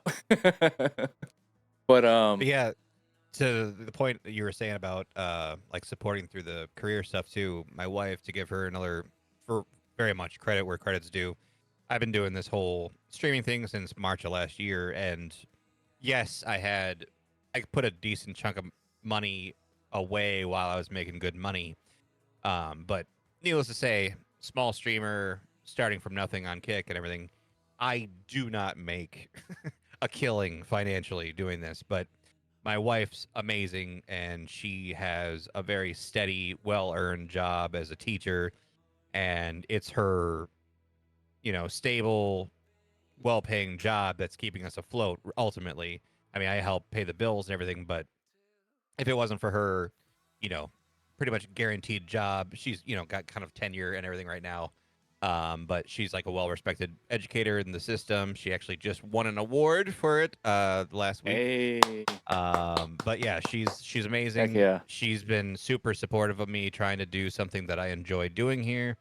She knows that I'm a very creative, silly person. And the fact that she's letting me, like, I stream from our freaking laundry room. I have a right, green screen hanging in the middle of the room, and she lets me take half this room to do my stupid silliness like 4 or 5 days a week. yeah, yeah. And Let's she get lets some. me Let's get stay at some home more and do heart all this emotes in stuff. the chat, please. What's that? I said, let's get some more heart emotes in the chat for Mrs. Lokes over there. Oh, No, she's the best. And yeah. if it wasn't for her, none of this would be possible. So Oh I'm yeah. glad that she supports me. She's a bigger celebrity in my stream than I am, which is hilarious. But it's yeah. Yeah. My Um, wife has yet to make an appearance on the stream, at least on Kick. She did make an appearance on Facebook one time, only because she accidentally got in the camera when she was doing my makeup when I did a drag night. Yeah. nice. But yeah, no, yeah, my wife is the same way. Like, I took on this 3 years ago. She was like, "What are you doing?" I'm like, "I'm gonna start streaming." She's like, "Why?" I'm like, "I mean, I play games all the time. I'm pretty good at them. I think my personality is good enough for it. Let's give it a shot." And Yeah. 3 years later, she's been, like I said, she's ride or die. She's been my rock, my heart, my soul, and she comes in. And, if you're ever in my stream again, you guys, you'll probably see a hand floating in with food, and she might be doing it now. We haven't had dinner yet, so, but she's been very supportive. We have our rifts, like most marriages do, but Yeah. at the end of the day, I've kept my promise up, where I'm taking care of them no matter what the situation's going on. And we've been in some rough times, and we've had some really good high times. No pun intended on that, but so it's been pretty good. So I think if you're married or either in a long-term relationship or you're married, I think it's imperative that your significant other supports you doing this if you're going to be any kind of success at it. I know some people that are fellow friends, streamers, and I know like their significant others aren't a fan of it, and it really sucks. I mean, I get it. Like, you got to like focus on making sure that the family's taken care of if it's a financial thing and all that. But I think if everything's taken care of and everything is all the needs are being met, and this is something that you care about, I think it's really important for your significant other to back you on it. I mean, my wife at different times she was trying to do like she was selling like handbags and stuff for a company, and she did like nails and things like that. And I think it's just important to like support your significant other and whatever their venture is. yeah, if she And does nails, her and my I'm wife might actually get along with that, get along yeah, together. right. My wife's very. I have to send you some pictures, but yeah, so you can show your wife. My wife's very creative, and anyways, go. I'm sorry. Oh yeah, she does them too. So my wife doesn't really do nails. She does her own Yeah, nails, but she's very, very talented when it comes to drawing and like creative, crafty. She bakes cakes. She does all the fondant and the design. She does all her molds. Like, nice, very, very crafty, very, very artsy fartsy, and yeah, nice. yeah, Yeah, that's the skill I'm lacking. yeah. Same, same. I have two boys, so like, luckily for them, they've picked it up. I didn't. Right. So yeah, and I was gonna say two-way communications is a must, is a needs in that relationship for someone who's doing. I mean, I'm only part-time, but I do full-time hours when it comes to streaming. But I'm not a full-time Right. streamer. My wife, I always let her know, like, if there's a big event going on, or if I have a podcast going on, or like, I got things going on next month. I let her know. Or if I'm trying to do a 24-hour stream, which I don't think I can do anymore. I don't think I can stay up that long anymore. It's But painful. yeah. I let her know so that way she's prepared for it. So she understands that she's gonna have to be a little bit more attentive with the kids for a longer period of time, or or preparing snacks or dinners and this and that, whatever. And she's very supportive. She doesn't support me in a sense of like sometimes I want to make content with her, but that's the point I was gonna make too is they may not support you the way you want them to support you, but they're supporting you by still allowing you to do it. Not really allowing, but Right. like Yeah, I know what you mean. you're able to do it because they still allow you, or they're still supporting you in that sense. Right. And especially if they're paying for your stuff. Listen, you better appreciate that person if they're paying for your gear. Just kidding. Exactly. No, that's true. Don't take advantage of it, damn it. So we've talked about so here's the thing. So we've got really good information and really good knowledge of your background and everything that's going on. I know we're talking about some of the good things with your wife and the support she's been giving you. She's your rock, your soul. And I know you had mentioned about self-esteem. Let's talk about low self-esteem. Yeah, I mean, I think it really does tie into the whole streaming thing too. I mean, this has probably been in recent times of my life. I think streaming's probably been the biggest test of self-esteem. I mean, on a bunch of different fronts. Like I was saying,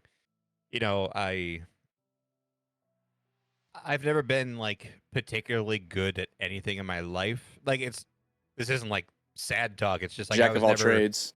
Yeah, I was never outstanding at sports. I was never, a straight A student. I was never like the top performer at a company. I've always been pretty much average Joe at everything, or even slightly below average Joe. So getting into this, knowing that I am a creative person and I pride myself in my creativity and stuff, but when you put a lot of time and effort into either the content that you put out on like YouTube, TikTok, things like that. I spend a lot of time on stuff, and even if separate from that, just the live streams itself. You spend a lot of time in front of the camera, just trying to be entertaining, trying to be inclusive to everyone, just caring about the people that are always showing up and supporting you and all this stuff. You definitely go through these like ebbs and flows. I go through them a lot of whether or not you're feeling, where your self-esteem is at in the whole grand scheme of things. Like, right. You're not seeing like the growth of the community that you'd like to see. I mean, I had a pretty steady growth for like the first, I'd say like 6 months or so, but just lately, like for the past few months, I just feel like I've had no growth whatsoever. I've had, other than that recent video I was talking about, like right. almost all my content is just flat. Dead. Yeah, and it's just I knew 100% coming into this that it wasn't an easy job. I knew that success is not guaranteed by any means. There's, just like, podcasts, even with streaming podcasts, everyone and their brother has a podcast or has a stream of some capacity, whether they do it 1 hour a week or, 40 hours a week.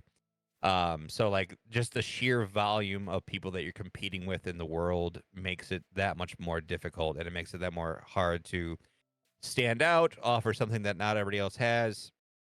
And same thing goes for content. Everybody's just posting anything to every platform there is. There's more content in the world that we'll ever be able to consume, and it's just hard to like compete for that attention span. And again, like I knew it was gonna be hard. I knew it would be a lot of failure, but you reach a point where, for me at least, you get tired of failing over and over and over and over and over without having a win every once in a while. All I need is like an occasional win, and I'm thankful that within the last week or two I had a big win, and I was like, okay, it kind of like refueled me a little bit, made me kind of stand back up and be ready to get pushed over again and again and again. But you're just kind of always looking for that thing to kind of like turn the tide and kind of turn it into, a bit more growth, a little bit more visibility to people. Keep trying to But yeah, ride it that does take momentum. a toll. Yeah. Say again? To try to keep that momentum. Yeah. And it does take a toll on the self-esteem. Like you start to question, some people stop coming around, like I mentioned before, and like you start to wonder, is it me? Is it something I'm doing wrong? Have I become less entertaining? Am I less likable? Right. Like I always, I always consider like reaching out to people that haven't been around lately, and I know I don't do it because I know it would seem insane, and it's just, I almost want to like, for statistic purposes, I like to reach out to people that don't come around anymore and be like, what was it that like made you stop coming? Just because I want to know, like, I want to Right. know what I can improve, and maybe the answer is It, it was nothing you did whatsoever. It yeah, was it's just more my than half the life time got it's in the their way. life. Yeah, life happens more Yeah, than half the time. Yeah. To be honest, you're not the only one that's ever thought about that. I mean, there's been times where I've reached out to people that were there for a while that I had personal relations on, like Facebook, whatever, and I would reach out and be like, "Yo, hey, everything all right? What's going on with you?" And I was checking up on them, whatever, and they would always end up mentioning, it's not even that they're not in the stream. I did it more or less just checking up on them, like just saying, "Hey, is everything okay?" Because whatever. And a lot of times they're like, "Yeah, man, sorry, I haven't been in the stream." I'm like, it's not even about the stream, and like, I mean, it's cool. Thanks for mentioning that, but like, I just want to make sure you're cool, stuff like that. Yeah, Jacob's one of same. them. Yeah. I was gonna say, I had the same thought. Like, I've done it before too, where I'm being 100% honest with you and your community here. Like, I've done that with people where I reached out to them because they weren't coming around, but I was I only reached out to make sure that they were doing okay, and they did the same thing. They're like, "Sorry, I've not been around." I'm like, hey, that is genuinely not why I Yeah, the reached least out. of my Like, worries. Yeah.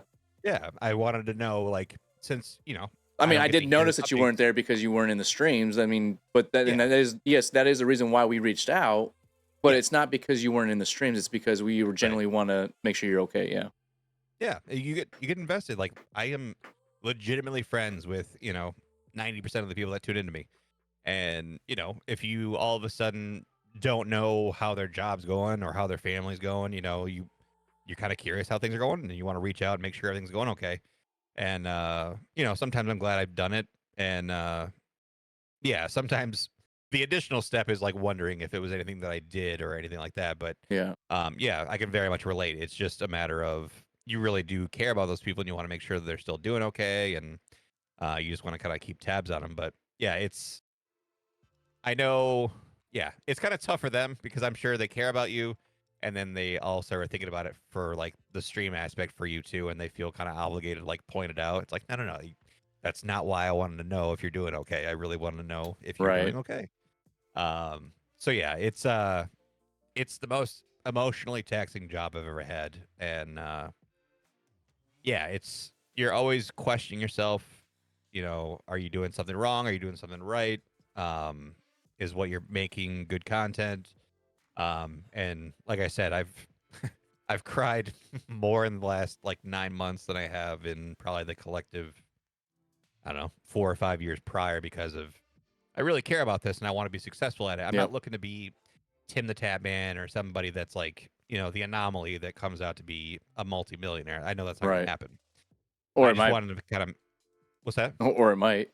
Yeah, I mean, yeah, I guess statistically But very right. unlikely, but Right. I just want to kind of be able to make this a living, just a average guy, and be able to get different avenues of income going where I'm not 100% relying on my community and their generosity and stuff. I just want to be able to get sponsorship deals and things like that, and yeah, it's just been a struggle Yeah. emotionally, and yeah, it's not for the weak if you're trying to get into this. I think we all joke And and it's say, not yeah, expected. It's never expected. no, no, no, no. Yeah. I think a lot of people just think you push the live button and you play video games and you get Until they're success. 6 months in and they realize that it's more than that. Yeah. Yeah. Yeah, I was the same way. I didn't think it was just that easy that, I just go live and people just start throwing money at me.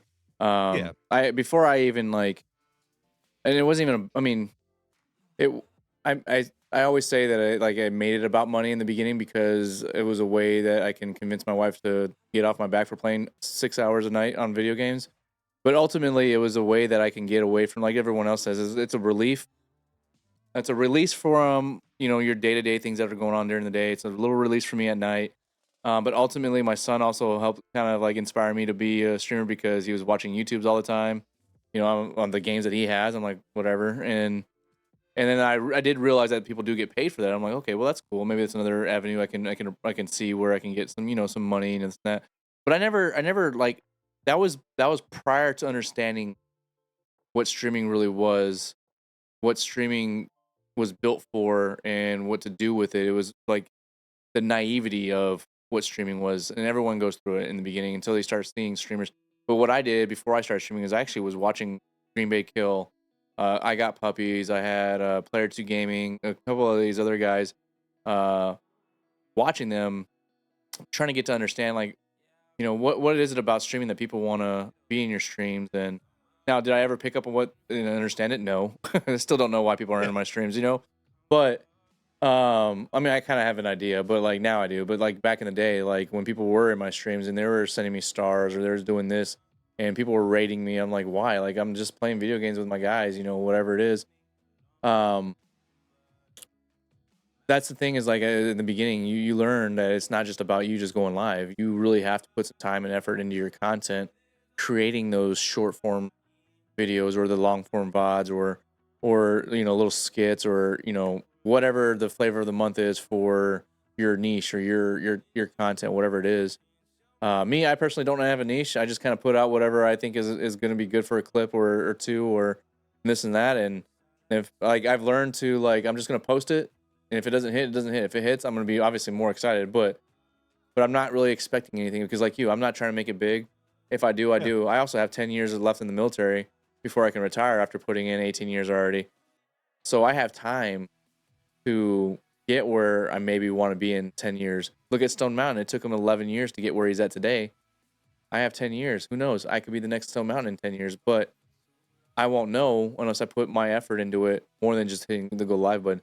Have I been hitting the go live button a lot more in the last 8 months? I have been because you know why?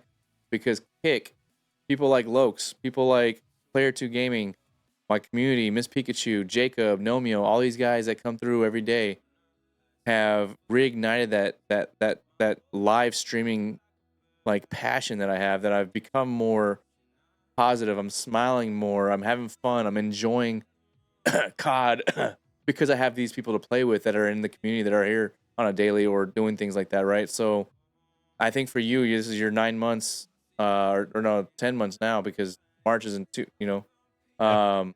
I think you're doing great things, man. I know we got one more topic to talk about before. I just want to say this real quick before I lose my train of thought and forget about it later. Yeah. But what I've seen with you and your content through other people's streamers, I don't think I've been in your stream a couple times, but what you're doing with your community, what you're doing with some of these other creators that you're collabing with, you're doing great things, man. What you've done already in 9 months is phenomenal. I know what it's like to feel that way. My first year, I think I had 1,500 followers on Facebook. It was nice. The second year, I had gained maybe 500 more, right? It's always going to be this, all right? But keep that head on your shoulders. Stay positive. Just have fun with it. Just have fun. Like Sergeant Jackson says, be a kid.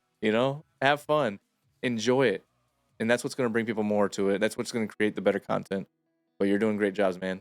Anyways, I I just wanted to super be a little appreciate that. emotional right there. I know, sorry. No. You're good. You're good. But I think that was part of this next segue. Anyways, the ADHD because I've never been diagnosed with it, but as you can see, I kind of got off. I kind of went on a squirrel moment, but it was good. But anyways, go ahead. You say you've been diagnosed with ADHD, but you didn't realize it until after the fact, or am I Yeah. reading? Yeah, Yeah. Like, well, I mean, it's one of those things where you kind of grow up in the same era as I did. I think everybody kind of turns ADHD into like a joke, and I'm fully guilty of it too. Like right. you kind of like just like, oh, I'm not paying attention. I'm being all ADD or I'm being all Squirrel ADHD. moment. Yeah. Yeah, Oh, like squirrel, yeah, and we all make jokes, and there's nothing wrong with it. But last year, I mean, even through streaming, actually, it made me start thinking about it more and more. I'm like, I wonder if I actually am ADHD because I always just thought ADHD just meant like I can't pay attention. And but I started talking to my community more and more about it, and I talked to my wife, and everybody's like, "Yeah, I'm pretty confident that you have it." So I was already seeing a therapist, And I told her I was interested in getting some sort of an assessment done to see if I was actually dealing with that. So they actually had someone in the practice that could see me and do sort of an assessment on me, and it did come to find out that I definitely have ADHD. Yeah. When I did the assessment, it was like extremely high rating for that's what was going on.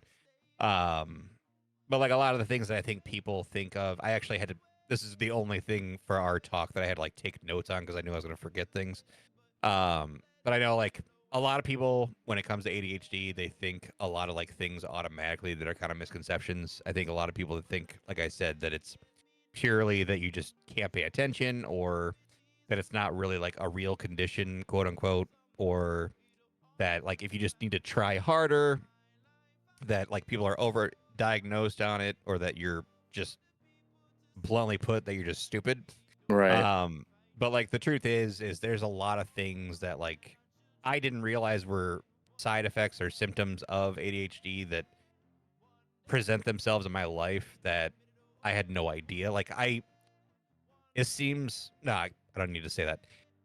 Things that I just thought were a part of me just being my personality, I kind of found out that like some of the things that I do in my life aren't just because it's my personality. It's because of it turns out these are all kind of like byproducts of having ADHD. Right. Um, and one thing I found out that I had no idea about this going into this whole diagnosis was, and this kind of ties into the whole content creating and streaming thing where I have self-esteem issues.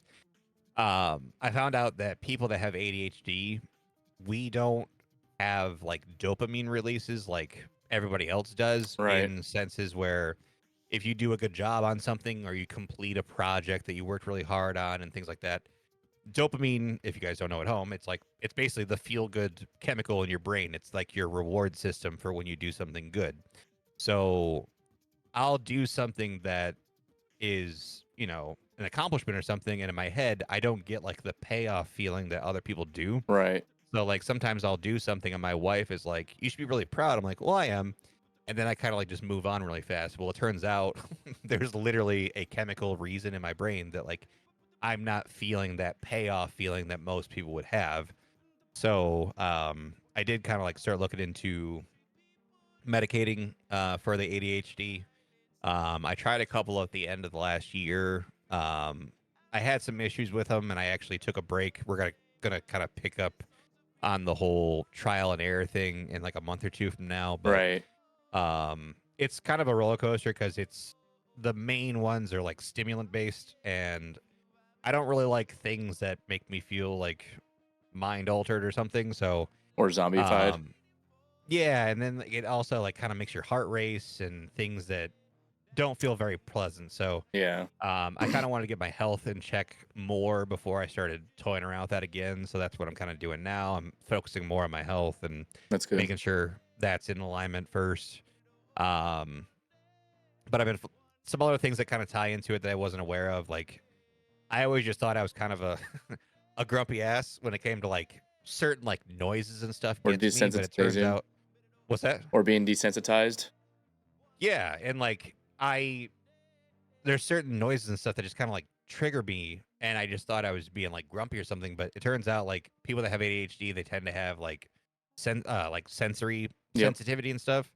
So when it comes to like some things will just happen and like it just irks me to a level that doesn't seem reasonable, and it turns out like there's kind of a reason for that.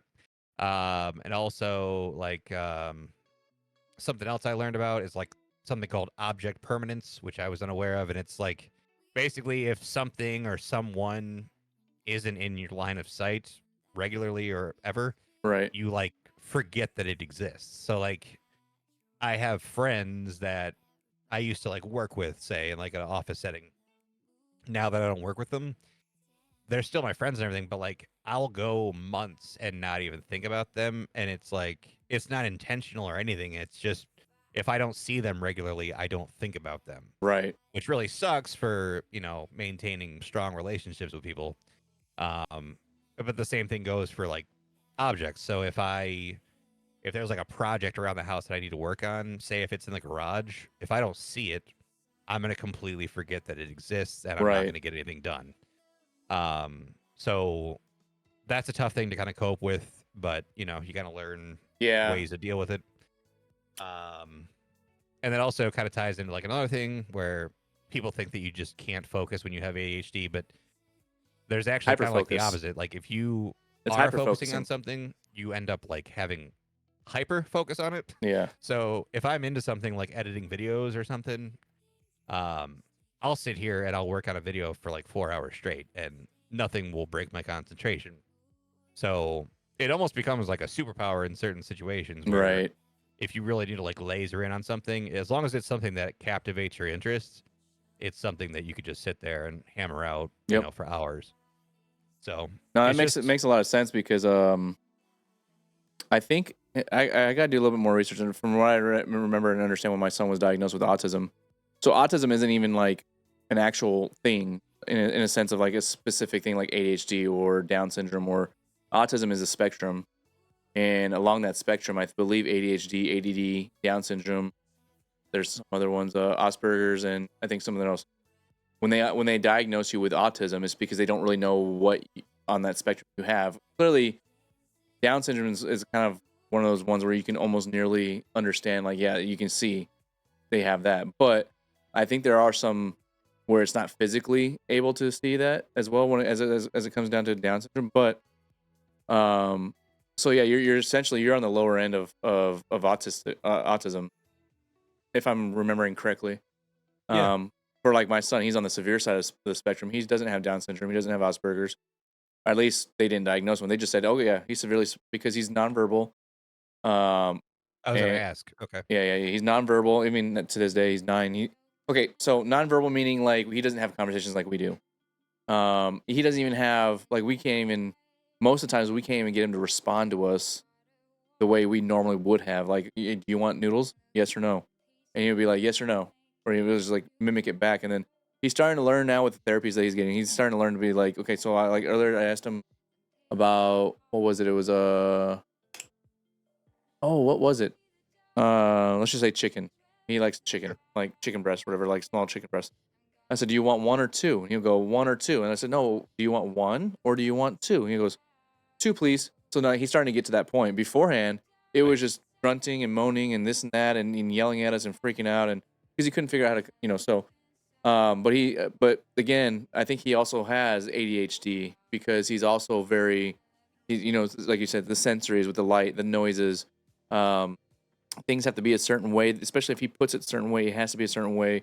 Otherwise, he just like meltdown, stuff like that. And like I was talking earlier today, he has a meltdown if you tell him no, because if he really wants something, like really wants something, he'd like, especially in the middle of the store, it sucks. but, Yeah. but yeah, I can see, and even like with myself,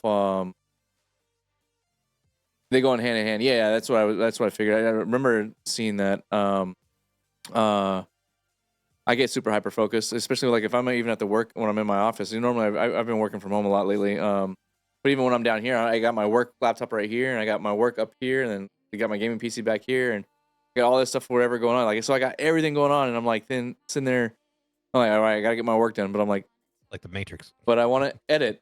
So then I start editing, and then I'm like, oh crap. But I'm like, here. My wife's like, you want something? I'm like, and I'm just like, have my headphones on, and she's just like, and she's having to wave me down, and so yeah, I definitely can see that, and like I get very agitated when like I get distracted on things that I really want to do or something. But I think streaming helps a lot with that because it helps you focus on not necessarily just yourself, but being able to focus on the community and what you're doing with it and your platform and how you can grow that community, how you have new members joining your streams, whether it's every day or whether it's every other day or a month later on. But you're right, it does have its downfalls, and it's a roller coaster ride, and you just have to be able to fight through it, just like you have to fight through your mental health struggles. You no matter who you are, no matter where you are in the world, somebody is probably thinking about you or thinking of you through a situation that's going on with them that's similar, that is just like what you're going through. And the only way to fight through that darkness is to be your own light and reach out to somebody for help. Yeah, for sure. Lokes does the same thing.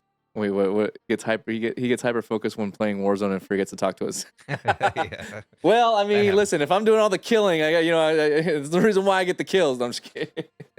That's not my excuse. I'm not getting any kills. But yeah, that's amazing, man. That one, you finally have the official diagnosis of what's going on, so that way you can better understand you yourself. Your wife can understand you and your why you do certain things. Me and my wife, we need to go get tested too, or something like that. But we never get around to it. Like I think it's one of those things where, like you said, we grew up in the same time, and I think we're afraid. It's the pride, the ego, and like, no, it's not like that. No, it's not me. No, I'm good. Like, no, and she's a few younger years, or she's about a year and a half younger than I am, so she's around the same culture as we grew up on, but she's female. But I think she's the same way, and I don't steal the kills. Stop it, Nomeo. But I think we're more. I don't think it's a pride or ego at this point. I think we're more afraid to have to figure that out and find it out, and then take the time, because we already have limited time with my youngest son, with all the therapies that he's Right. going through, and so for us to take time away from that, for us to seek the help and this and that, I think we're like, don't get me wrong, we're in a good place. We're not like struggling that way, but I think, during our fights, I think that's when we really think about, like, we need to go figure out, because um as you know, married couples, we tend to, when we get into fights, it's different than when we get in fights with our friends, and with community members or other streamers. It's definitely a lot more deeper. It's a lot more personal, and I think that's where we struggle with when it comes to seeking help. Is like, we have those fights every so often, and then we're like, we probably need to go make sure, so that we can better understand each other when we have these fights. But again, it's time. Time, you can't buy time. It's hard. Yeah. I mean, I think it's like, for me, like, obviously, it's probably can go without saying, but like, ADHD is by no means like a debilitating situation, but more than anything, it's been nice to learn. It's been interesting to learn that, like I said, I think I'm repeating myself, but like, there's certain things that I do or tendencies that I have that I, from birth until 37 and a half years old or whatever, I thought they were just like quirks or habits or something that I had. And then come to find out, it's like finding out something very, like, it's like a revelation, like Right. realizing that something that you've been doing your whole life turns out is kind of like, in a sense, like out of your control. Like, it's something that is like woven into your DNA and not so much like a habit that you developed or something. So it was weird to find out that, like, yeah, it's hard to put into words, but that's been the most interesting thing to me, is just finding out that there's like some method to the madness for me. Right. So it's been interesting kind of learning more and more. I actually have an audio book that I want to listen to. I haven't listened to it yet, but it's like a whole breakdown of ADHD and kind of learning more about it. So I'm very, very early into this, and I just find it fascinating. And yeah, I just thought it was a good thing to know. Like, it is in fact something I have, and kind of just figuring out what I can do to kind of mold my life around it to make sure that I'm kind of getting the most out of Right. everything that I can, So, Oh yeah, definitely, yeah. definitely. Not only that, like I've talked to, like, Primal Valor on our last episode with him. He was talking about his, bipolar disorder and stuff like that. And for you, the same thing. It's better to learn now. That way you can figure out, the solution to whatever is going on. But at the same time, you can probably also start learning about resources. That way you can also, in case your daughter starts exhibiting some of the symptoms, you have She has it actually. right. So that way you Yeah. guys, well, I guess you guys are learning together. But I was gonna say, it's like, that's the biggest thing that a parent can do is, and it's something we need to, like I said, me and the wife need to go get tested just to make sure and find out. So that way it might actually also help us navigate through these murky waters of trying to find resources and do things better for my son, and understanding what he's going through, from a personal level of, oh yeah, shit, I have something that, he has, and, or whatever, right? And so, um, And true, like, to actually even tie in with like the noise thing, the only really experience I have with autism is my niece's son has it, and we just hung out. I just met him for the first time oh last wow, year, and he actually sounds like he's pretty similar to your son. Um, and he's a sweet kid and everything, but like, just to be extremely blunt, and I mean absolutely no disrespect, like, it is a stressful thing to be around if it's new to you, like, as far as Oh yeah. just the amount of like attention and care that it requires, and just the what it takes to, like, help him navigate what he needs to do throughout the day. And I would imagine like certain situations and sounds and things that correlate with that for you might be also like triggering too, like just like loud screeching if he's really upset, or whatever it is. Like there might be things that kind of trip you off, feeding off of his situation, that might be making it tougher for Yeah. you too. So Yeah, um I've learned to kind of just continue doing what I'm doing. Like, so like, I'll give you an example. Like today at Walmart, right, when he started freaking out because I didn't let him get the marshmallows. Um, about 6 years ago, normally I'd be like, trying to hide and trying to get it out of there, and because like I can just see, I see people like look around, like, is he beating his kid, or is he yeah, stealing that kid, or what's wrong with that kid? Like, why is he and then now if it's even worse now because he's 9 years old, he doesn't look like a freaking toddler.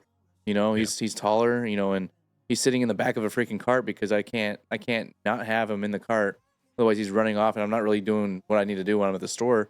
And I kind of feel bad because I almost feel like I have him on a dog leash.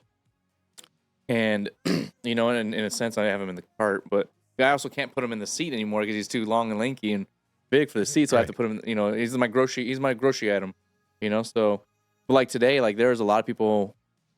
Every time he screamed, and it was like glass breaking screams, and he was also like, "Go away, get out," or like it's the worst thing to be as a parent of an autistic kid, is being out in public and having to endure watching people judge you without understanding and knowing, because autism is not a it's not a well-known thing, and it's not noticeable. He just looks like a 9-year-old kid that's throwing a temper tantrum, but people are like, are you beating him, are you hurting him, or are you just kidnapping this kid, are you and so it's like, no. And like, what do I like? I don't even know what to do. I don't even say anything to him anymore at this point. I just kind of just go about my business. And it's just like, I don't give him the attention, because that's another thing that we're taught is like, when he's throwing those temper tantrums for things that he wants, do not give him that attention of, one, either giving him the item that he wants, or two, acknowledging that he's throwing these temper tantrums. right. But in the public point of view, it's like, oh, he's a bit terrible father. He's just ignoring his kid while he's throwing it.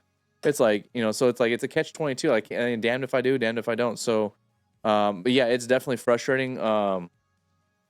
It's a hard thing to really navigate. And then I think the other hard part is, I have an older son, right? Who's, for lack of, official diagnosis or lack of terms or whatever you want to call it, he's the norm, right? Yeah, The normal kid, I guess you would say, that people would say, which is a terrible thing to really correlate any of that, because everyone's normal. Just people think yeah, differently. People do things differently in different ways. traditionally normal. Yeah, Right. yeah, And so I feel bad because now I also like, because like over the last at least 6 years, there was a lot of the time in between those 6 years that I probably lost with my oldest son, because we're too focused on my youngest one, and we were attending to his needs and what he needs to do. While at the same time, my son's like, "Dad, can we go do this? Dad, I want to play this. Dad, I want to." And I'm like, "Hold on, I gotta go take care of Tyler. I gotta go do this. I gotta do that." And like, it's like, fuck, dude. So like, over the last 2 years, I've made it a point to, even the last like couple months, even more so now, is I made it a point to, like, if he wants to play Roblox, all right, son, let's play Roblox about an hour before stream, or let's play Roblox tomorrow and we'll just play all day because I don't have anything going on, or that's let's go awesome. outside and snow, let's go do sledding outside in the snow for a couple hours, or like, because I need to understand that, like, he's gonna grow to think that, like, no one gives a shit about him, that, and you see the movies where there's a kid that you have a family that has kids that, there's a bunch of troublemaker kids. There's a bunch of kids there's the kids that are doing good in school, and then you get that middle kid or that kid somewhere on the line of the ages that is ignored or invincible because they're forgotten about, essentially, for lack of better terms, right? And so I don't want my son to be like that, my oldest one, especially being my baby boy or my oldest boy, and um And you don't want like your son to like start resenting your son that has autism Or just because he resenting me has too. Yeah. autism. You know what I mean? Like something that's obviously not intentional, but Right. yeah. It sounds like you're doing the right things to kind of counter that, which is awesome. But yeah, it's Yeah. you don't want him to start have like harboring bad feelings to his brother because of, his condition, which, Right. So yeah, Yeah. I'm glad that And you're kind of making a concerted effort for that. That's cool. yeah, definitely. And I think it's working out because I've also told my son how I was when I was a kid. I was always that guy that like I was popular. I like people knew me in high school and junior high and elementary school. Excuse me. Um, but the thing is, like, I didn't let that get to me. Like, like I said, even with content creating, if I ever make it big, I don't think I'll let it get me in that sense of like I won't forget people that were there for me the whole time or anything because I was always that guy that found the kid that was by himself at lunch, no matter what he looked like, no matter what she did or how she talked or whatever. Like I was their friend, and I had a lot of people that were in my I wouldn't say in my circle, but that were like because I was always a new guy. I always moved around. And there was a lot of these popular kids or these cool kids that were like, "Oh, don't mess with him or her. They're weird. They're this and they're that." I'm like, I don't care. Like they're sitting by themselves. Why? Let's go hang out with them. Like why not? And You so my sound son, just like me in school. yeah. So my son had. I told him that story. Well, I told him the specific story of my first best friend that I ever had, and he doesn't have a best friend, but his brother's his best friend because even at school now, when Tyler doesn't really want to be around because he's in an all autistic class, right? So when he doesn't want to be like he doesn't like the sensories are probably kicking in high speed and he just doesn't want to be around the other kids that are probably making a lot of noise or doing whatever. My son, my oldest one, will see Tyler probably by himself out on the recess because they'll have recess around the same time, and he invites him to go hang out with him and his friends at first because he told me he's like my friends were like, well, who's that? Whose brother is that? Or who's that? Why is he acting like that? He's weird. And he's like, that's my brother. He's autistic and he's cool and he's gonna hang out with us. And they're like, okay, cool. So Yeah. and my son. So it's good to know that my son's picking up on what I put down when it comes to life lessons and how I was, and it's good that he's actually taking it and putting it into play. He may not be able to, really go into details on the actual understanding of what his brother is to his friends, or they may not understand it fully, but they've accepted him. That's the biggest thing that matters. Yeah. Weirdly enough, like this was a couple hours prior to the podcast and everything. I was just talking to my wife that I don't really do much volunteer work. The most I did recently was doing something with the Humane Society a couple years ago. But I was just talking to my wife a couple hours ago about how I was going to try to see if there was any kind of like autistic organizations in the area that like I could help out with, any kind of like Volunteer work or whatever. yeah, Yeah, yeah. yeah. And then I kind of stumbled upon the fact that they were like actually hiring for aides there and stuff, which I think is more of an on-taking than I can commit to. But yeah, it's just weird that the Yeah, discussion we're having right now, I was yeah. just thinking about something like this a That's couple hours ago. It's I weird. would look up if anything too, look up a CARD, Center for Autism and Other Related Disorders. That's a really good Oh, organization cool. that my Nice. son Okay. actually started out with.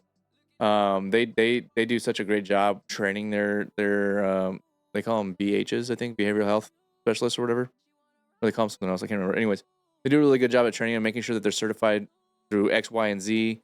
Even like they have a lot of younger like females that are like they're at least the ones that we've been assigned for him.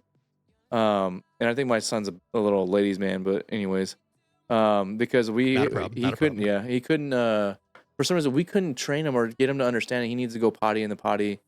And we had to get him out of the diapers. It took him a while. I think he got potty trained around like 4 or 5 years old finally, and I think that's a little late for a normal kid.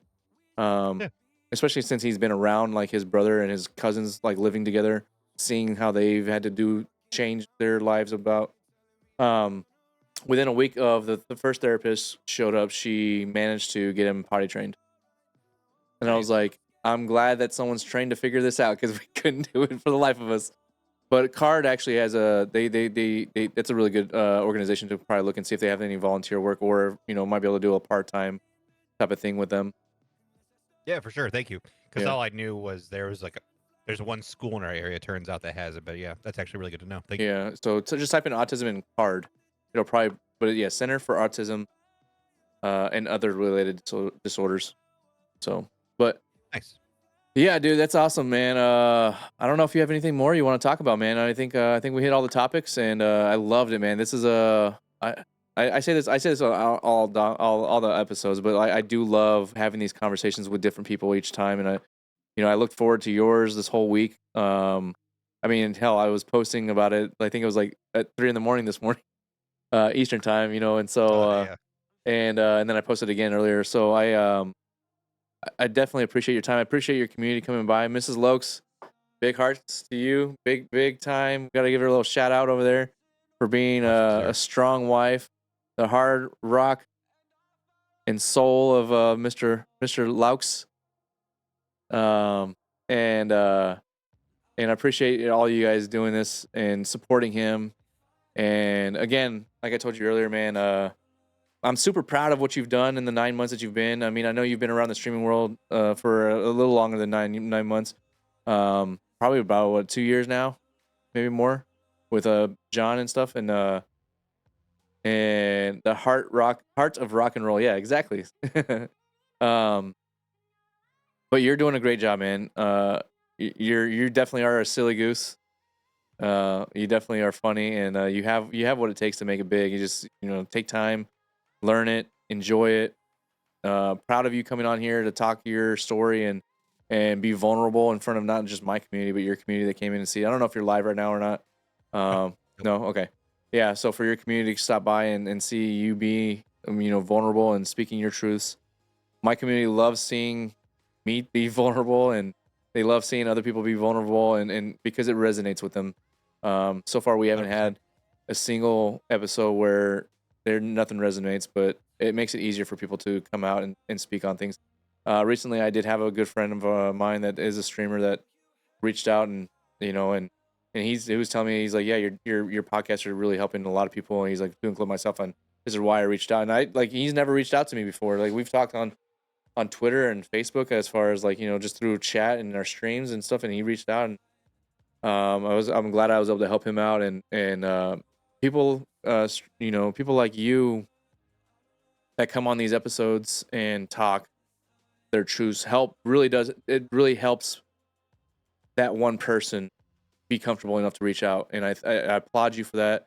My hat's off to you. It's on still right now, but it's all and I appreciate your bravery and your courage coming here tonight. Thank you, man. And yeah, I didn't get to say it earlier, and I did want to mention it before I will go. I think what you do with the military and spreading the word about mental health and all that stuff, huge and extremely much needed. Obviously, as you know, statistically and everything. So the fact that you're kind of spreading the word internally and everything, that's huge. And I think what you're doing here is awesome, man. That's why I wanted to come on and share my story. So I appreciate you, man. No, thank you so much. Hey, hold on for a few minutes. After this, I'm Yeah. gonna end the stream and I'm gonna start back up again. We'll probably play some Power World. Anybody want to play? You want to play Power World with us? Oh, no, I can't. No, okay. No worries. No worries. So yeah, so we'll probably be doing that. But I'm gonna end the stream and then I'll start it right back up with Power World. But I'm gonna talk to Lokes offline real quick. But to finish up. But I appreciate you guys. Thank you so much, everyone. Let's go host out to somebody real quick. Do you have any recommendations? Oh, geez. I don't even know who's Or live if right anybody now. in the community has a recommendations, I'm down for anybody new or somebody through my followers. Let's see. Engage Raider. Oh, he's always a good guy to. Oh yeah, host always. over to. Actually, honestly, I don't think their schedules have been really weird lately, and so I haven't really even. Yeah, let's go host him out. Let's go. Why not? Where is he?